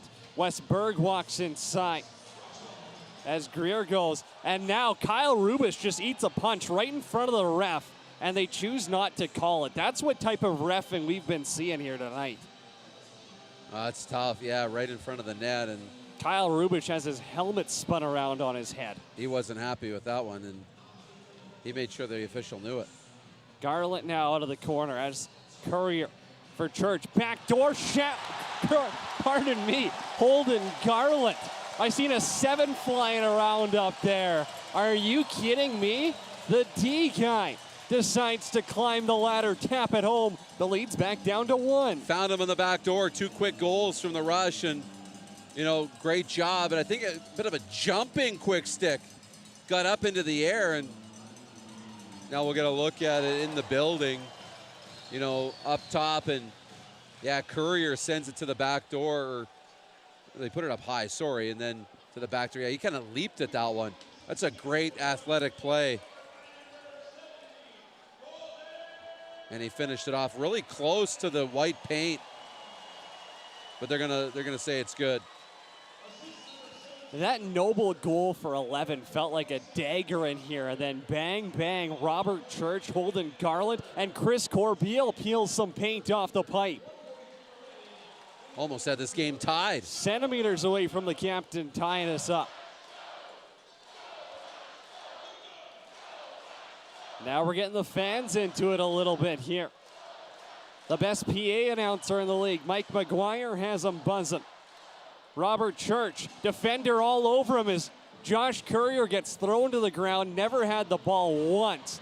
Dobie off the bench, breakaway attempt, robbed by Shute.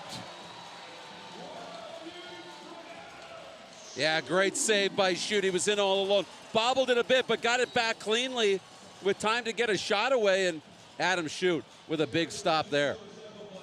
Massive save by Calgary's Adam Shute on the former Calgary Mountaineer, Dane Dobie. Quick stick, scores!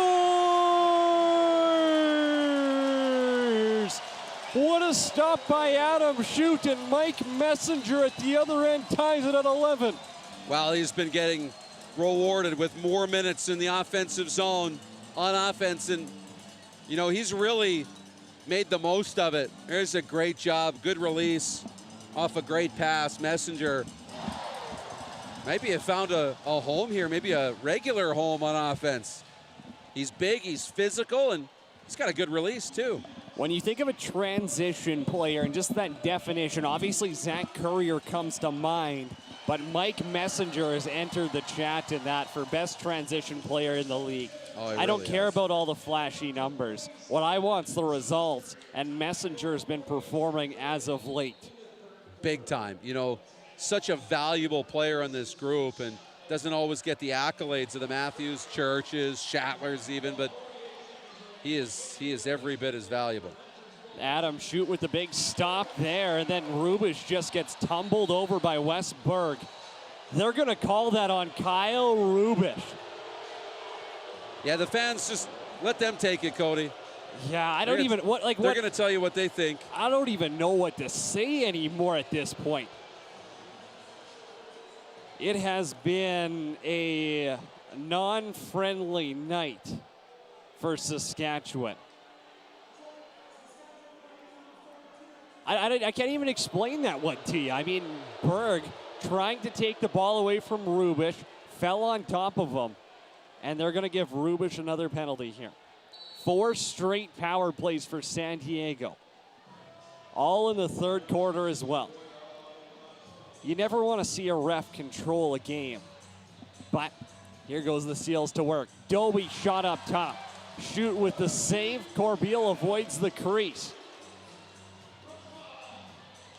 Down the floor for Beers.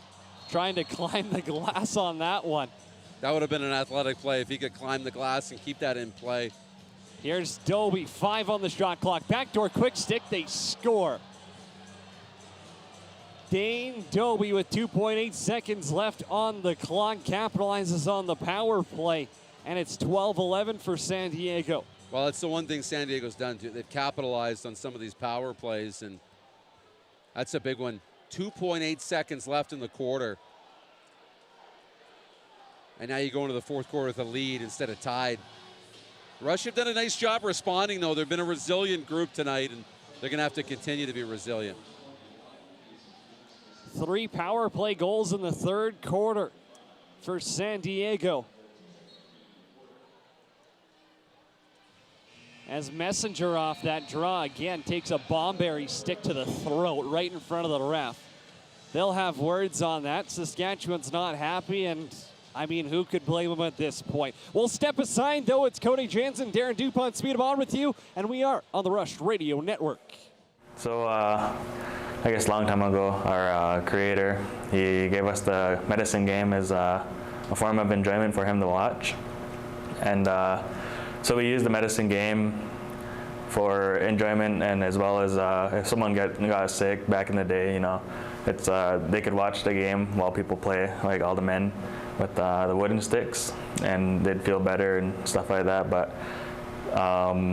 they would also use it just for like land disputes between the nations. Instead of going to war, they'd have a big game of lacrosse, have set up 2 poles, and you know, one net down here, go down a couple of kilometers or 10 kilometers or so, another net. And it wasn't like a game of lacrosse here, like how we play in the arena. It was more of a, you didn't have like a time limit. Some of the games would last for about, you know, 5 days or so, and whoever won the game, you know, got to claim that piece of land. And you know, it was just a good way of, instead of going to war with each other, you know, just to have a peaceful game of lacrosse. And that's about how the game came to be for our people.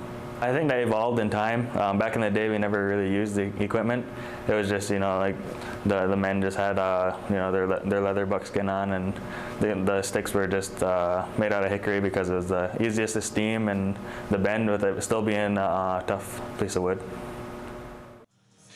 Welcome back to Co-op Field here at SaskTel Center. San Diego leads 12-11 as we head into the fourth quarter. Third quarter, Sask Rush have come to play. They know the importance of the win tonight. They came to play scoring 7 goals alone in that third quarter. Darren, Cody? Yeah, it was a great quarter for the Rush. It really kind of saved the game for them. And now you go into the fourth down by 1.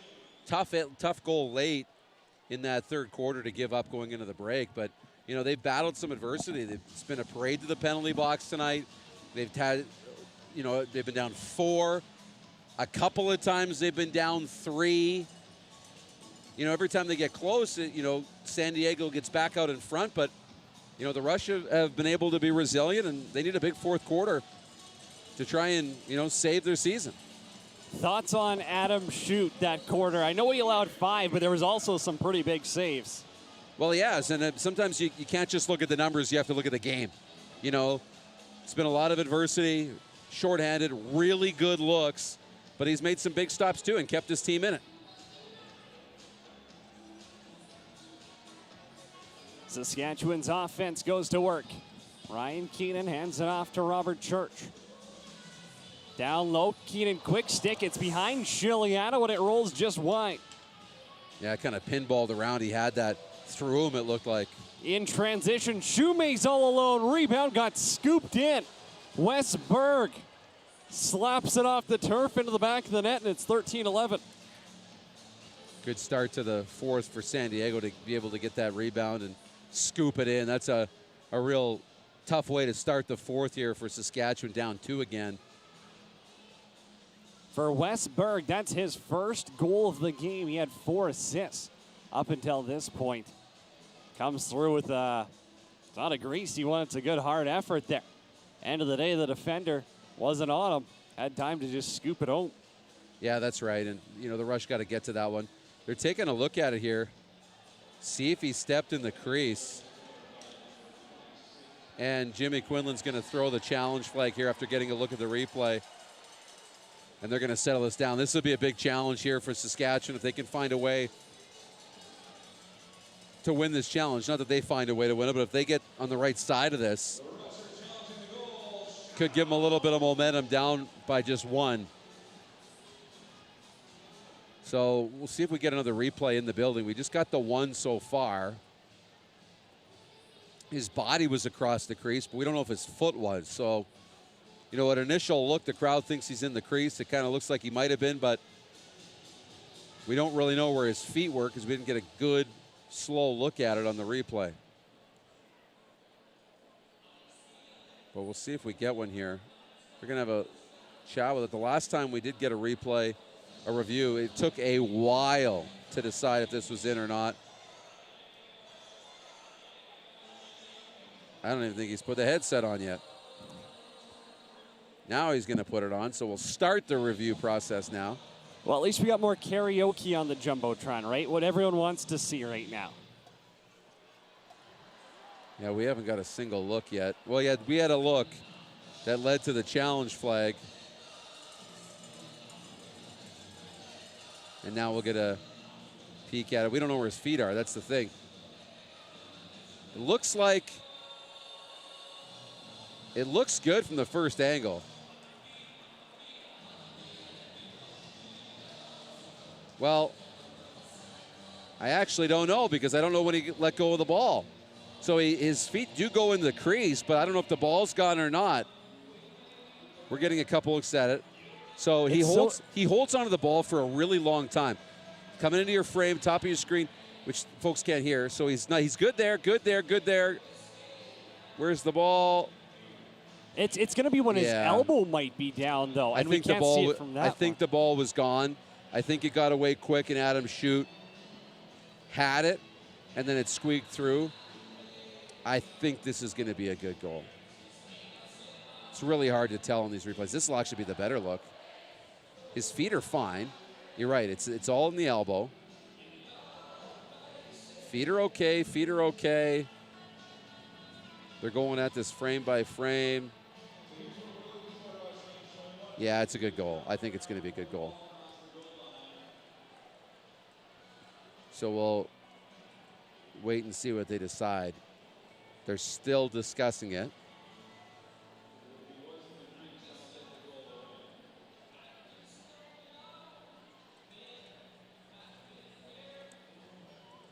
So we'll see if we get a decision here right away. It looks pretty clear to me, unfortunately for the Rush fans that are listening. seems pretty clear that this is gonna count, and they'll be down by 2, unless there's something we didn't see.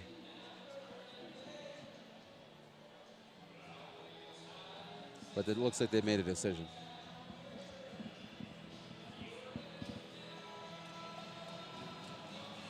Looks like Kyle Krotman's going to come out and give us an answer. No! I was wrong, Cody. -1 for you. Whoa! I didn't hear what really the explanation was.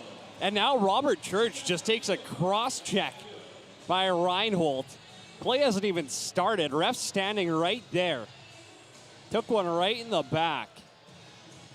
Things are heating up I mean, in the fourth quarter. No goal, but again, right there's the case of you call it one way, you got to call it both ways. Church up top. We'll see if Saskatchewan uses this momentum. Messenger, shot on goal, got stopped. Scoops back the rebound. Chiliano's in there with the paddle, and he'll come out on top of it.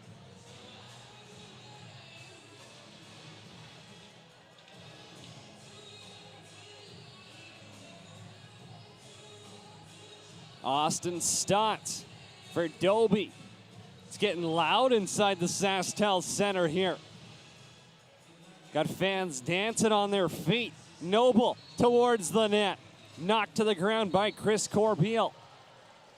Physical defense doesn't allow him that chance. Yeah, it's getting really physical on both sides, and that's a good job by the Rush defensively. Adam Shute now up to 31 saves on the night. Josh Courier for Keenan. Keenan had a really good second quarter. Slowed down a little bit. Now he just takes a high shot in front. Doesn't have the ball, and Sykes gives him one right to the melon. Brody Merrill. Backdoor feed. Noble. It's behind Shute. Somehow he kept it out. Dilks is there. The toughest man on the floor tonight. For Mallory. 2 goals, 2 games. Mike Mallory ties us up at a dozen. Wow, great job by the Rush on the outlet from way in their own zone to find Bobby Kidd III. He finds Mallory. He's 1-on-2. You think he's going to pull back and just wait for the offensive guys to come out in support, but he steps in front, makes a move, and muscled it past the goaltender who got most of it, but it trickles past him, and we're tied. A dozen apiece, and Mike Mallory. Well, he had the 8th of the game against Colorado. Maybe he was just saving his offensive touch for the best teams. Rush need the next one now. They need, after climbing back again, they need a lead. That starts with another Adam Shute save at the other end. Saskatchewan's building off some momentum now. Shatler's off the bench. Littner and Church are the righties. Lefty strong look right now with Shatler, Church, and Matthews. Church back down, trying to go far side. Good look on Chiliano, but he stretches out that left hip to punch it away. Cameron holding in transition. Little back pedal. Thought he was going to take some notes from Mike Mallory. Decided, hey, maybe I won't. Dane Doby, a dozen to shoot. One arms it back for Greer. Zach Greer now stripped of the ball by Bobby Kidd III. Punches it to the corner. Cornwall has it. That's a great job by the Rush defense against this really good San Diego offense to force the turnover. You got some rookies doing work on the back end, like Bobby Kidd III, Connor McClellan after the game, and Keenan goes down. He gets barreled from behind. Finally, they're going to call one on San Diego. So they're not going to share jerseys anymore, and Saskatchewan's going to get a power play. Well, Ryan Keenan's gone to the net a couple of times, scored one early, second quarter, going to the front of the net. This time he takes his shot, draws a penalty, and the Rush of a power play, and a chance to get out in front. Drew Belgrave heads off to the sin bin. Saskatchewan's power play goes to work. 3 for 5 on the evening. Robert Church, Matthews delivers.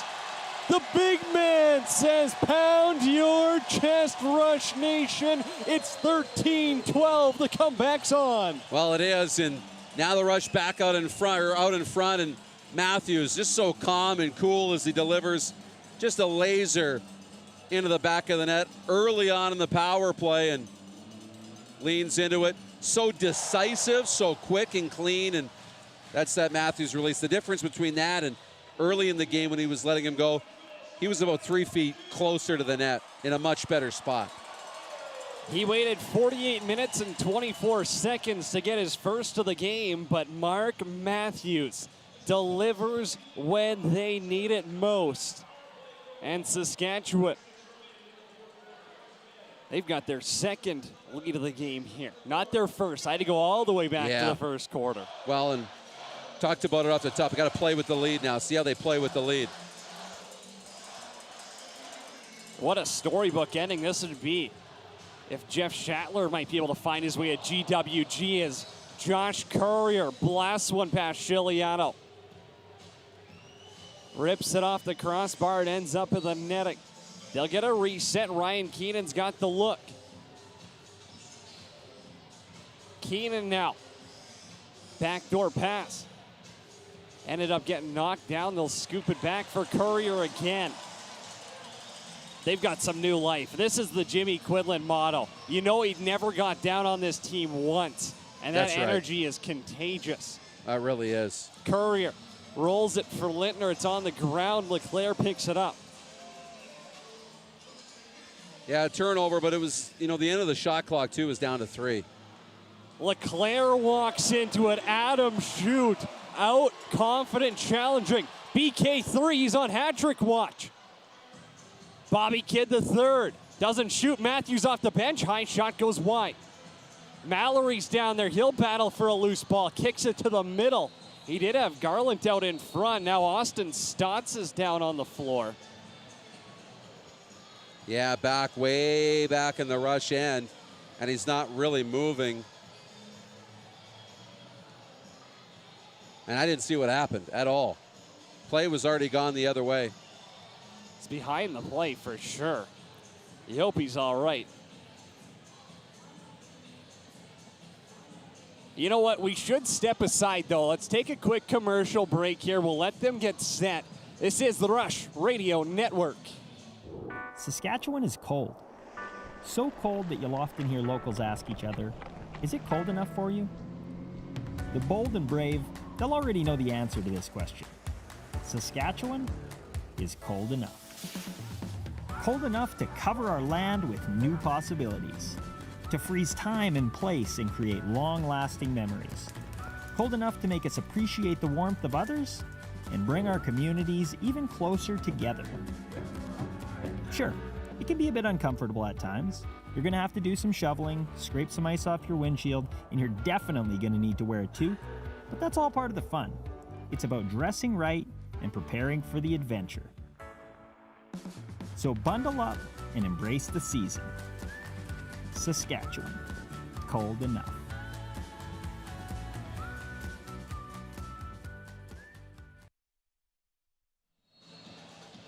Yeah, Austin Stott's gone to the bench. Sabine, what did you see? He's actually went to the back into the locker rooms. He came running off the floor, but he was barely putting any pressure on that knee that has a brace on it, and he came straight onto the bench and went right back to the back locker rooms. San Diego on offense as Doby tries the diving attempt. Berg has the rebound, whips it wide. Garland knocks it off Hickey's stick. Berg has it again. Low shot got blocked by Corbeil. He's putting his body on the line one more time. Saskatchewan leading 13-12 over the San Diego Seals. We'll step aside for a media timeout. This is the Rush Radio Network. When you buy a lottery ticket in Saskatchewan, your money really goes a long way.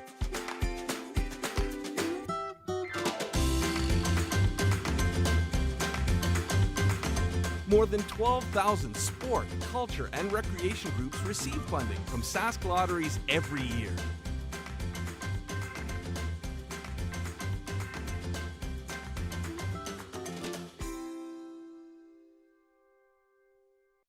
Saskatchewan is cold. So cold that you'll often hear locals ask each other, is it cold enough for you?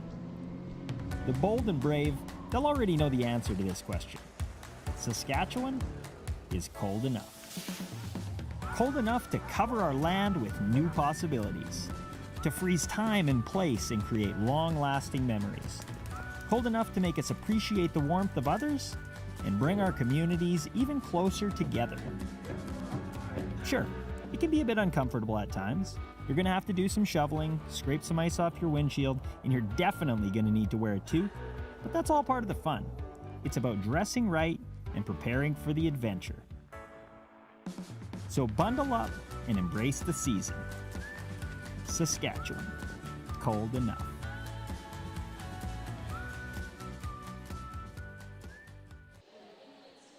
Well, Cody, you know, is in the fourth quarter, the Rush have got their second lead of the game, and they've dealt with a lot of adversity. You know, Adam Shute had a tough part, you know, stretching that opening half, got pulled from the game in the first quarter, got put back in, really only missed about a minute, and two separate times the Rush were down by 3. They've been down by 4. They've been down by 2, 3 or 4 times in this game, but they've battled back every time, and now they lead with inside 10 minutes to go.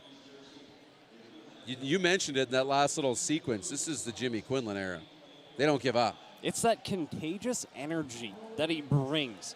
It's a mentality, it's a mindset. You can use whatever cliche you want, but it's working. It's working because I haven't seen this team use their feet like this all game and never quit. Shattler scores! He's not done yet. Jeff Shattler, 14-12 Saskatchewan.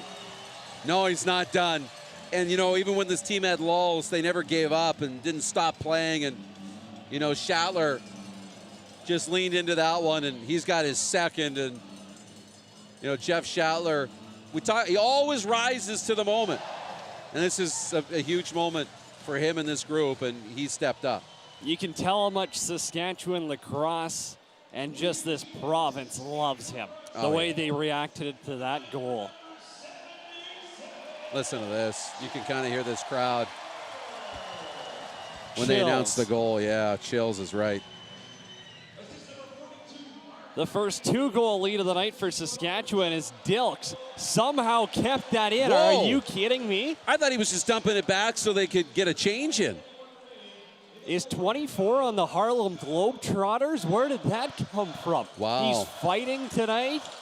He's taken 5 feet of air. And now it's Matthews to Lintner. Dumped by Reinhold in transition. Here's Leclerc. 2-1-1. Noble's off the bench. Back for Noble. Stopped by Shute. Dialed in, and he had to face a lot of pressure last week and stepped up late. Shattler's on hat-trick watch. Nice guy dishes it off to Rubish.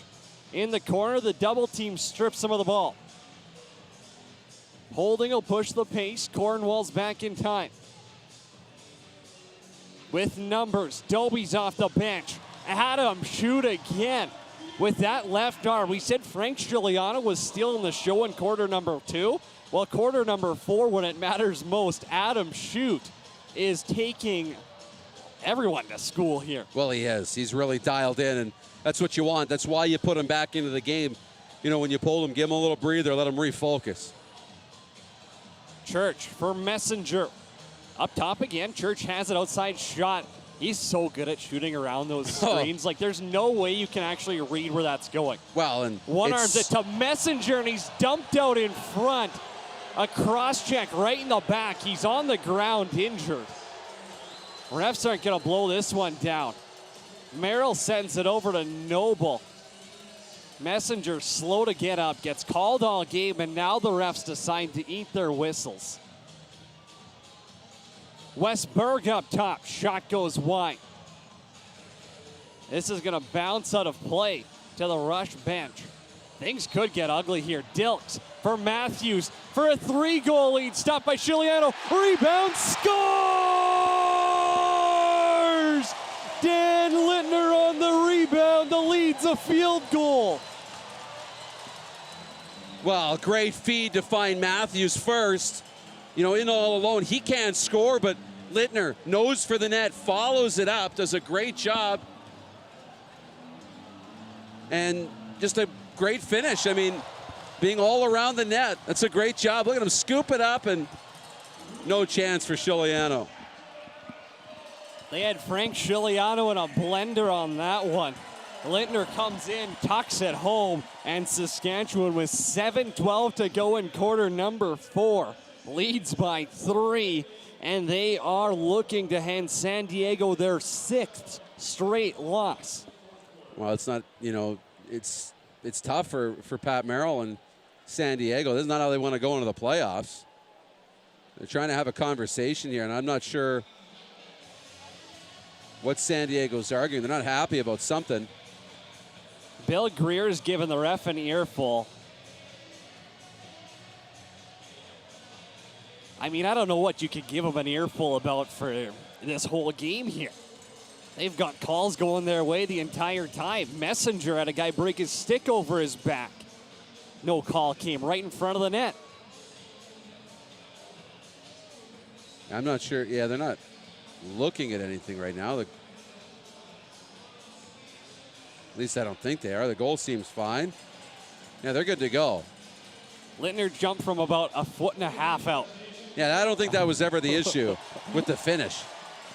I don't know if there was something on the change they had an issue with or what earlier.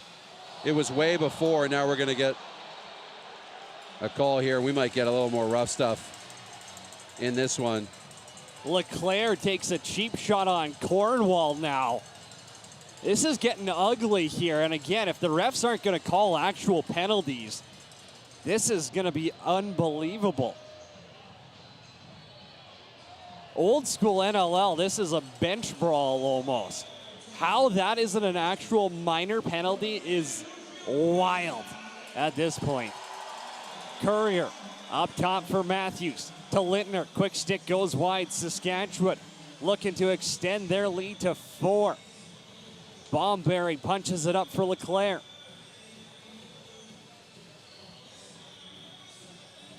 Bounce pass over to Noble. Left side out in front. Dobie for Greer. Hard pick on Dilks there. Frees up some space. Shoots, got the loose ball. Up for Corbeil. Matthews is off the bench, and there's Shatler as well. Looking for 3. Jeff Shatler. Kick save Chiliano. Well, the 3-goal lead, you can take some of those shots too, and it's a good look for Shatler too, and he scored from worse spots than that. Corbeil now battling down in the corner. Beers is there to help him out. You got the Bash brothers in the corner doing work on offense right now. Doing a great job down low, just grinding this clock down and grinding down the defense of San Diego. Ball's in the air. Corbeil trying to get back. Sykes with it. Hands it off for Reinhold. Mallory thought about taking a run at him there. He had him in the trolley tracks, and he's like, I probably can't afford a 5-minute major right now up by 3. Yeah, he thought. Here's Stotts. Fires around the defender and scores. Well, it's a good stopgap for San Diego. I think Saskatchewan, everything had been going really well for a really long time. Now we got a little melee outside the San Diego bench. Well, I think it's Noble and Dobie are going to run their mouth. Down by 2. Bobby Kidd the third's in there now. There's no way we don't see fisticuffs after this one. There's been cheap shot after cheap shot go uncalled. Well, you just wonder who's going to drop next. We're still waiting for Matthews and Dobie, aren't we? Or in Dobie, aren't we? How much would you pay to see that? That's a heavyweight tilt of not your traditional heavyweights, but just size and skill and big boys. I mean, that would be something. But the result here is still, it's in doubt. It's now a 2-goal lead. How much are you willing to risk here by taking shots and risking penalties? Still got to play, that's for sure.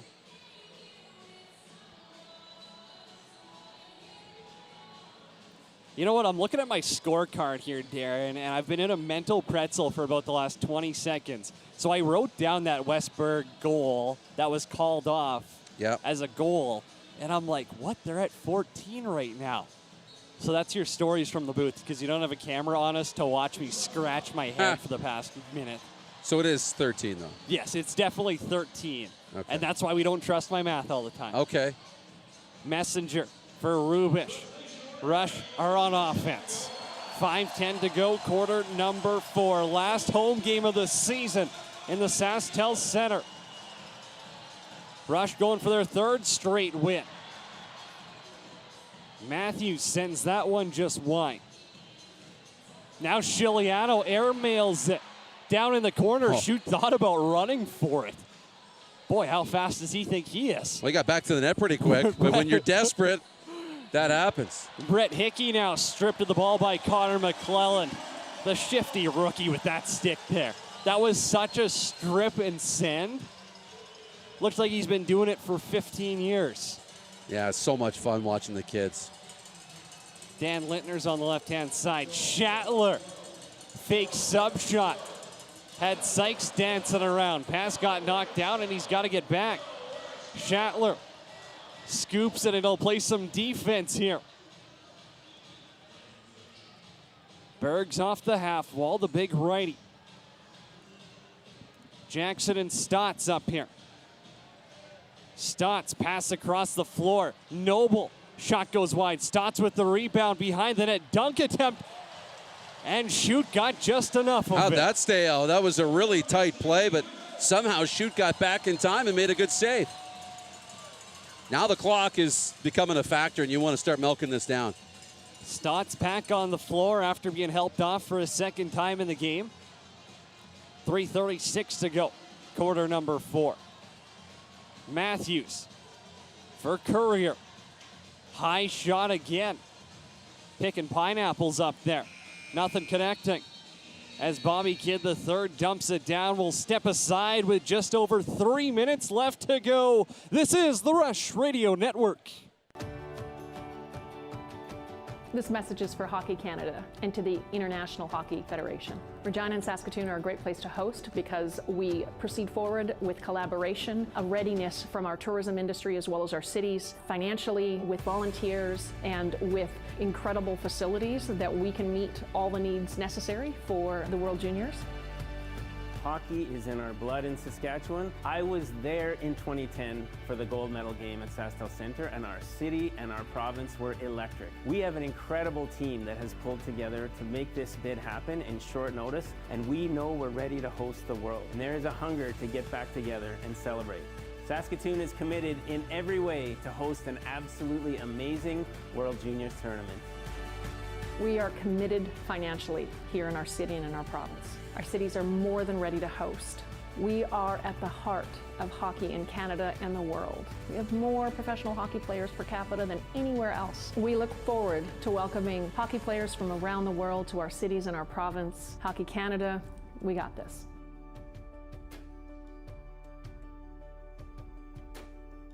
Sask Lacrosse welcomes boys and girls of all ages to try lacrosse. Looking for a new sport this summer? Lacrosse is the answer. Fun, exciting, action-packed. The game of lacrosse provides an environment for personal and athletic development that brings players back year after year. Join the lacrosse family by visiting sasklacrosse.net/content/associations to find a club near you. Make this summer count. Make this summer lacrosse. Jeff Schattler's got 2 goals, looking for a third. He took a couple of shots. I mean, he really wants it tonight. What a way to end it. You know, before, during the warm-up, just at the end of a warm-up, he talked about how he had a number of family members here in the audience tonight, too. So what a great way for the final game for him to go. 50-50. They just took home over $40,000. I know it's a big night for Schattler, but someone else is having a big night. Somebody check my ticket. Also, shout out to the Rush, Saskatchewan Lacrosse Association, everyone who puts that on, because I know how big that is for kids in the province to just have that little extra support that allows them to play the best game in the world. And I mean, that's lacrosse, that's the NLL, that's what we're lucky enough to do here. And it's everyone who comes together in Saskatchewan, like the Rush partners, to make that possible. Saskatchewan, they do lead by 2, though. 3:23 left to go in quarter number 4. Jeff Schattler currently has the game-winning goal to his name. San Diego looking to do something about it. They've lost 5 straight coming into tonight's contest. Berg, right side for Stotts. 15 on the shot clock. Dilks strips him of the ball. Adam shoots there, and now Shoot tosses it away to Toby. Backdoor pass got knocked down. I'm not sure if Dilks got a stick in that. That was a get-out-of-jail-free card there because now you got to protect. Corbeil breakaway stop by Chiliano. Sorry, I don't know how he got free so quick.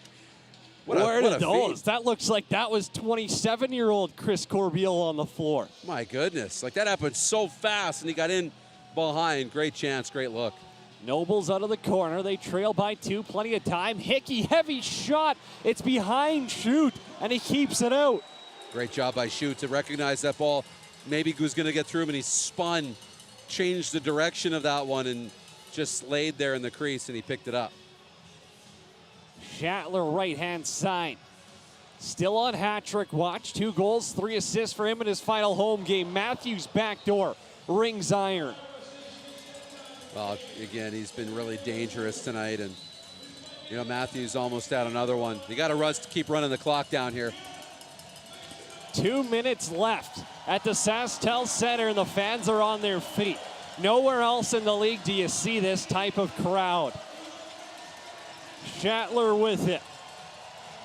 Matthews, the big lefty, 10 to shoot. Cross the floor. Here's Robert Church, behind the back, scores! You couldn't ice a cake any better. Robert Church finds the back of the net for his 4th of the evening. I got nothing, Cody. I got nothing. Like, that's going to get on social media, and it's going to be on every highlight tape and top goals, and that was behind the back, great finish. And to take the stress off with 1:42 to go and make it a 3-goal lead, that's massive.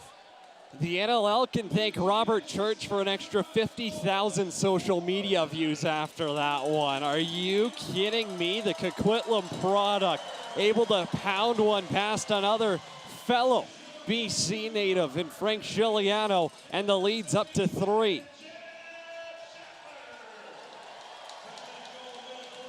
That's unbelievable. San Diego grabs the face-off. Chiliano to the bench. It'll be 6-on-5. Rush going for their 3rd straight win. They're 5-1 in their last 6 home games. As now Dane Doby fires that one 17 feet wide and out of play. They're going to say it was tipped. I don't know about that. Didn't even look like Rubish really had his stick up there, but maybe it grazed the head. Yeah, I'm not sure if it did or not, but a little pressure here for Shoot. Austin Stotts now walks in and he scores. Austin Stotts goes far side for his 4th of the night, and the lead's back down to 2. Yeah, with 1:11 to go here in the 4th, this faceoff becomes really big. You know, if you can win the draw and kill 30 seconds, this is a big one, and Messenger's probably going to come out and take it, I would assume. Hasn't been his best night, but here's the thing. We talked about how he had a rough start. He's been better. But now he's 17 for 28 on the night. Like, I mean, to turn it around from that first half, yeah, he's having a different one for sure. Although Bobby Kidd is a perfect 4 for 4. So I don't hate that if, you know, it does come down to a situation where Messenger doesn't win this one. So yeah. So they've still had 6 on the floor, and Origlieri's out there. Yeah, they'll go to 5. They're going to... I guess they are reviewing it anyways. It's under 2 minutes, so they've got some time. Yeah, there'll be no issues But still, with the goal. You got to get a little organized. So Origlieri comes in. He's obviously faster than Chiliano, which plays a huge part in lacrosse because you're going to pull your goalie and put him in so often. Yeah, you don't want to... And it's how you play the clock, too. You know, you can be patient here with 1:11, you know, and run a possession and be patient. And then hope you win the faceoff after a goal, right? And then have another full possession. But you also want to give your, move a little bit quicker in case you don't score and give yourself a little bit of backing here. Got Mark Matthews on the bench pumping up the crowd here. You love to see that. The energy's still there. And again, it's the Jimmy Quinlan era here. You know, when you look back at this season, you're going to say the biggest impact was the change of the coaching position. And Jimmy Quinlan's the guy to take over here for sure. He's here to stay, folks. Yeah. Westberg has it. 53 to go. Last game on Co-op Field of the season. Noble with it. Swings it back for Berg. Back to Noble up top. Stotts, quick play. Hickey, sub shot. Stop by, shoot! Late saves against Colorado. Late saves against San Diego. And here's Mark Matthews with Cornwall. 2-on-1, they score. Jeff Cornwall, call it a night, Saskatchewan. You're going to win your third straight. Starts though with Adam Shute making the save. I mean, he's locked it down, and despite some struggles at times in this game, when they've needed him to be big, he's been big, and that's a good stop late. Sets up the long feed, and Cornwall's there with Matthews on the 2-on-1, and no mistake on that feed. What a save by Adam Shute. When you think about that save he had against Colorado on Lee and Robinson in the last minute, sometimes it's about just making the timely saves here. That's what you need from your goaltender, and if you're going to get that, it's going to work. Now another penalty against Saskatchewan. Oh no, it's going to be on San Diego or both? I think they're going to take them both. I'm not, but they just want to avoid any extracurricular stuff and making sure they're going to let one go to the box first. They're not going to put them there at the same time. For the first time in the game, I think they just called coincidentals.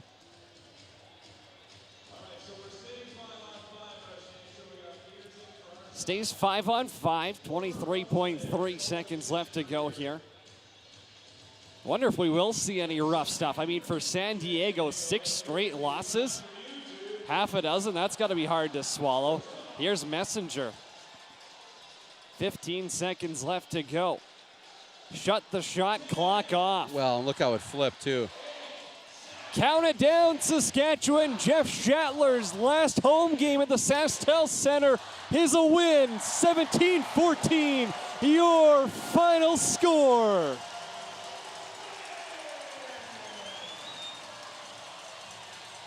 Well, I won't say complete effort start to finish because that wasn't this game today, but it was adversity, it was overcoming, and it was, a great fourth quarter for the Rush to come from behind and win this game today. A great second half. Yeah. You only scored 4 goals in the first half. You come out and you bury 13 in the second half on the San Diego Seals. Frank Chiliano, the second best goalie in the league statistically.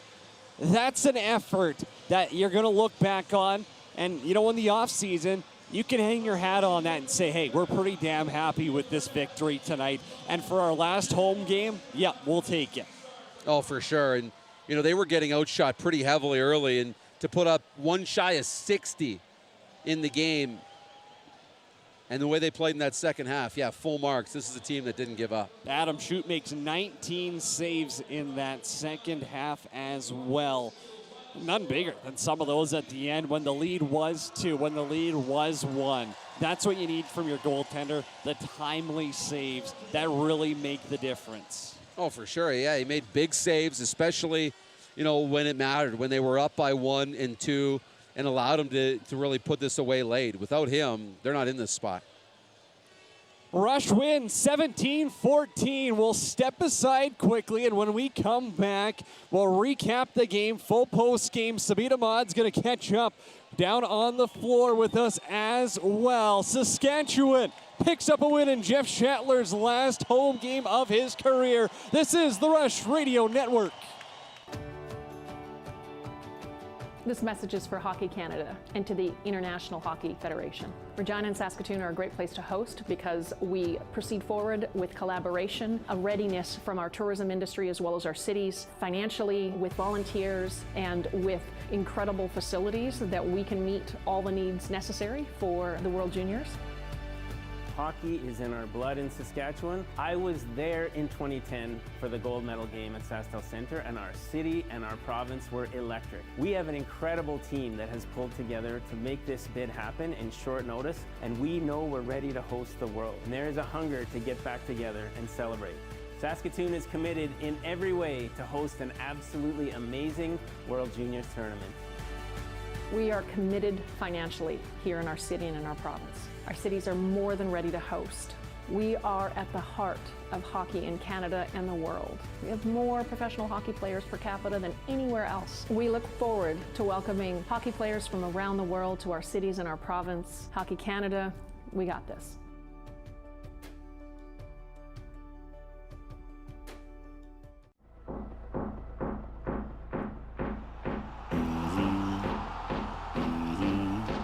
Motivated, empowered, inspired, proud, fired up, energetic.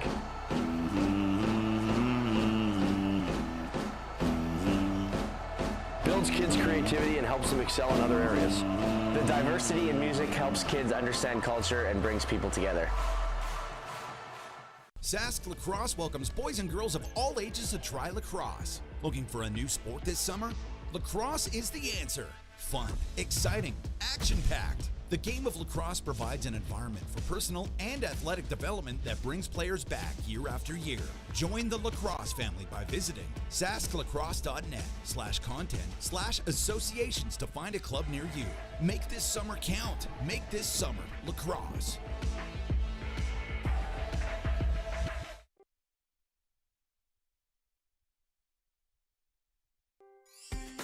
When you buy a lottery ticket in Saskatchewan, your money really goes a long way.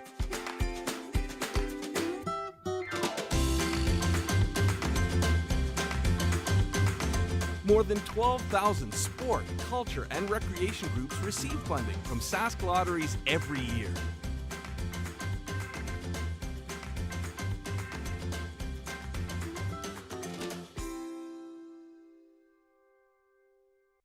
Saskatchewan is cold. So cold that you'll often hear locals ask each other, is it cold enough for you? The bold and brave, they'll already know the answer to this question. Saskatchewan is cold enough. Cold enough to cover our land with new possibilities. To freeze time and place and create long-lasting memories. Cold enough to make us appreciate the warmth of others and bring our communities even closer together. Sure, it can be a bit uncomfortable at times. You're going to have to do some shoveling, scrape some ice off your windshield, and you're definitely going to need to wear a toque, but that's all part of the fun. It's about dressing right and preparing for the adventure. So bundle up and embrace the season. Saskatchewan, cold enough.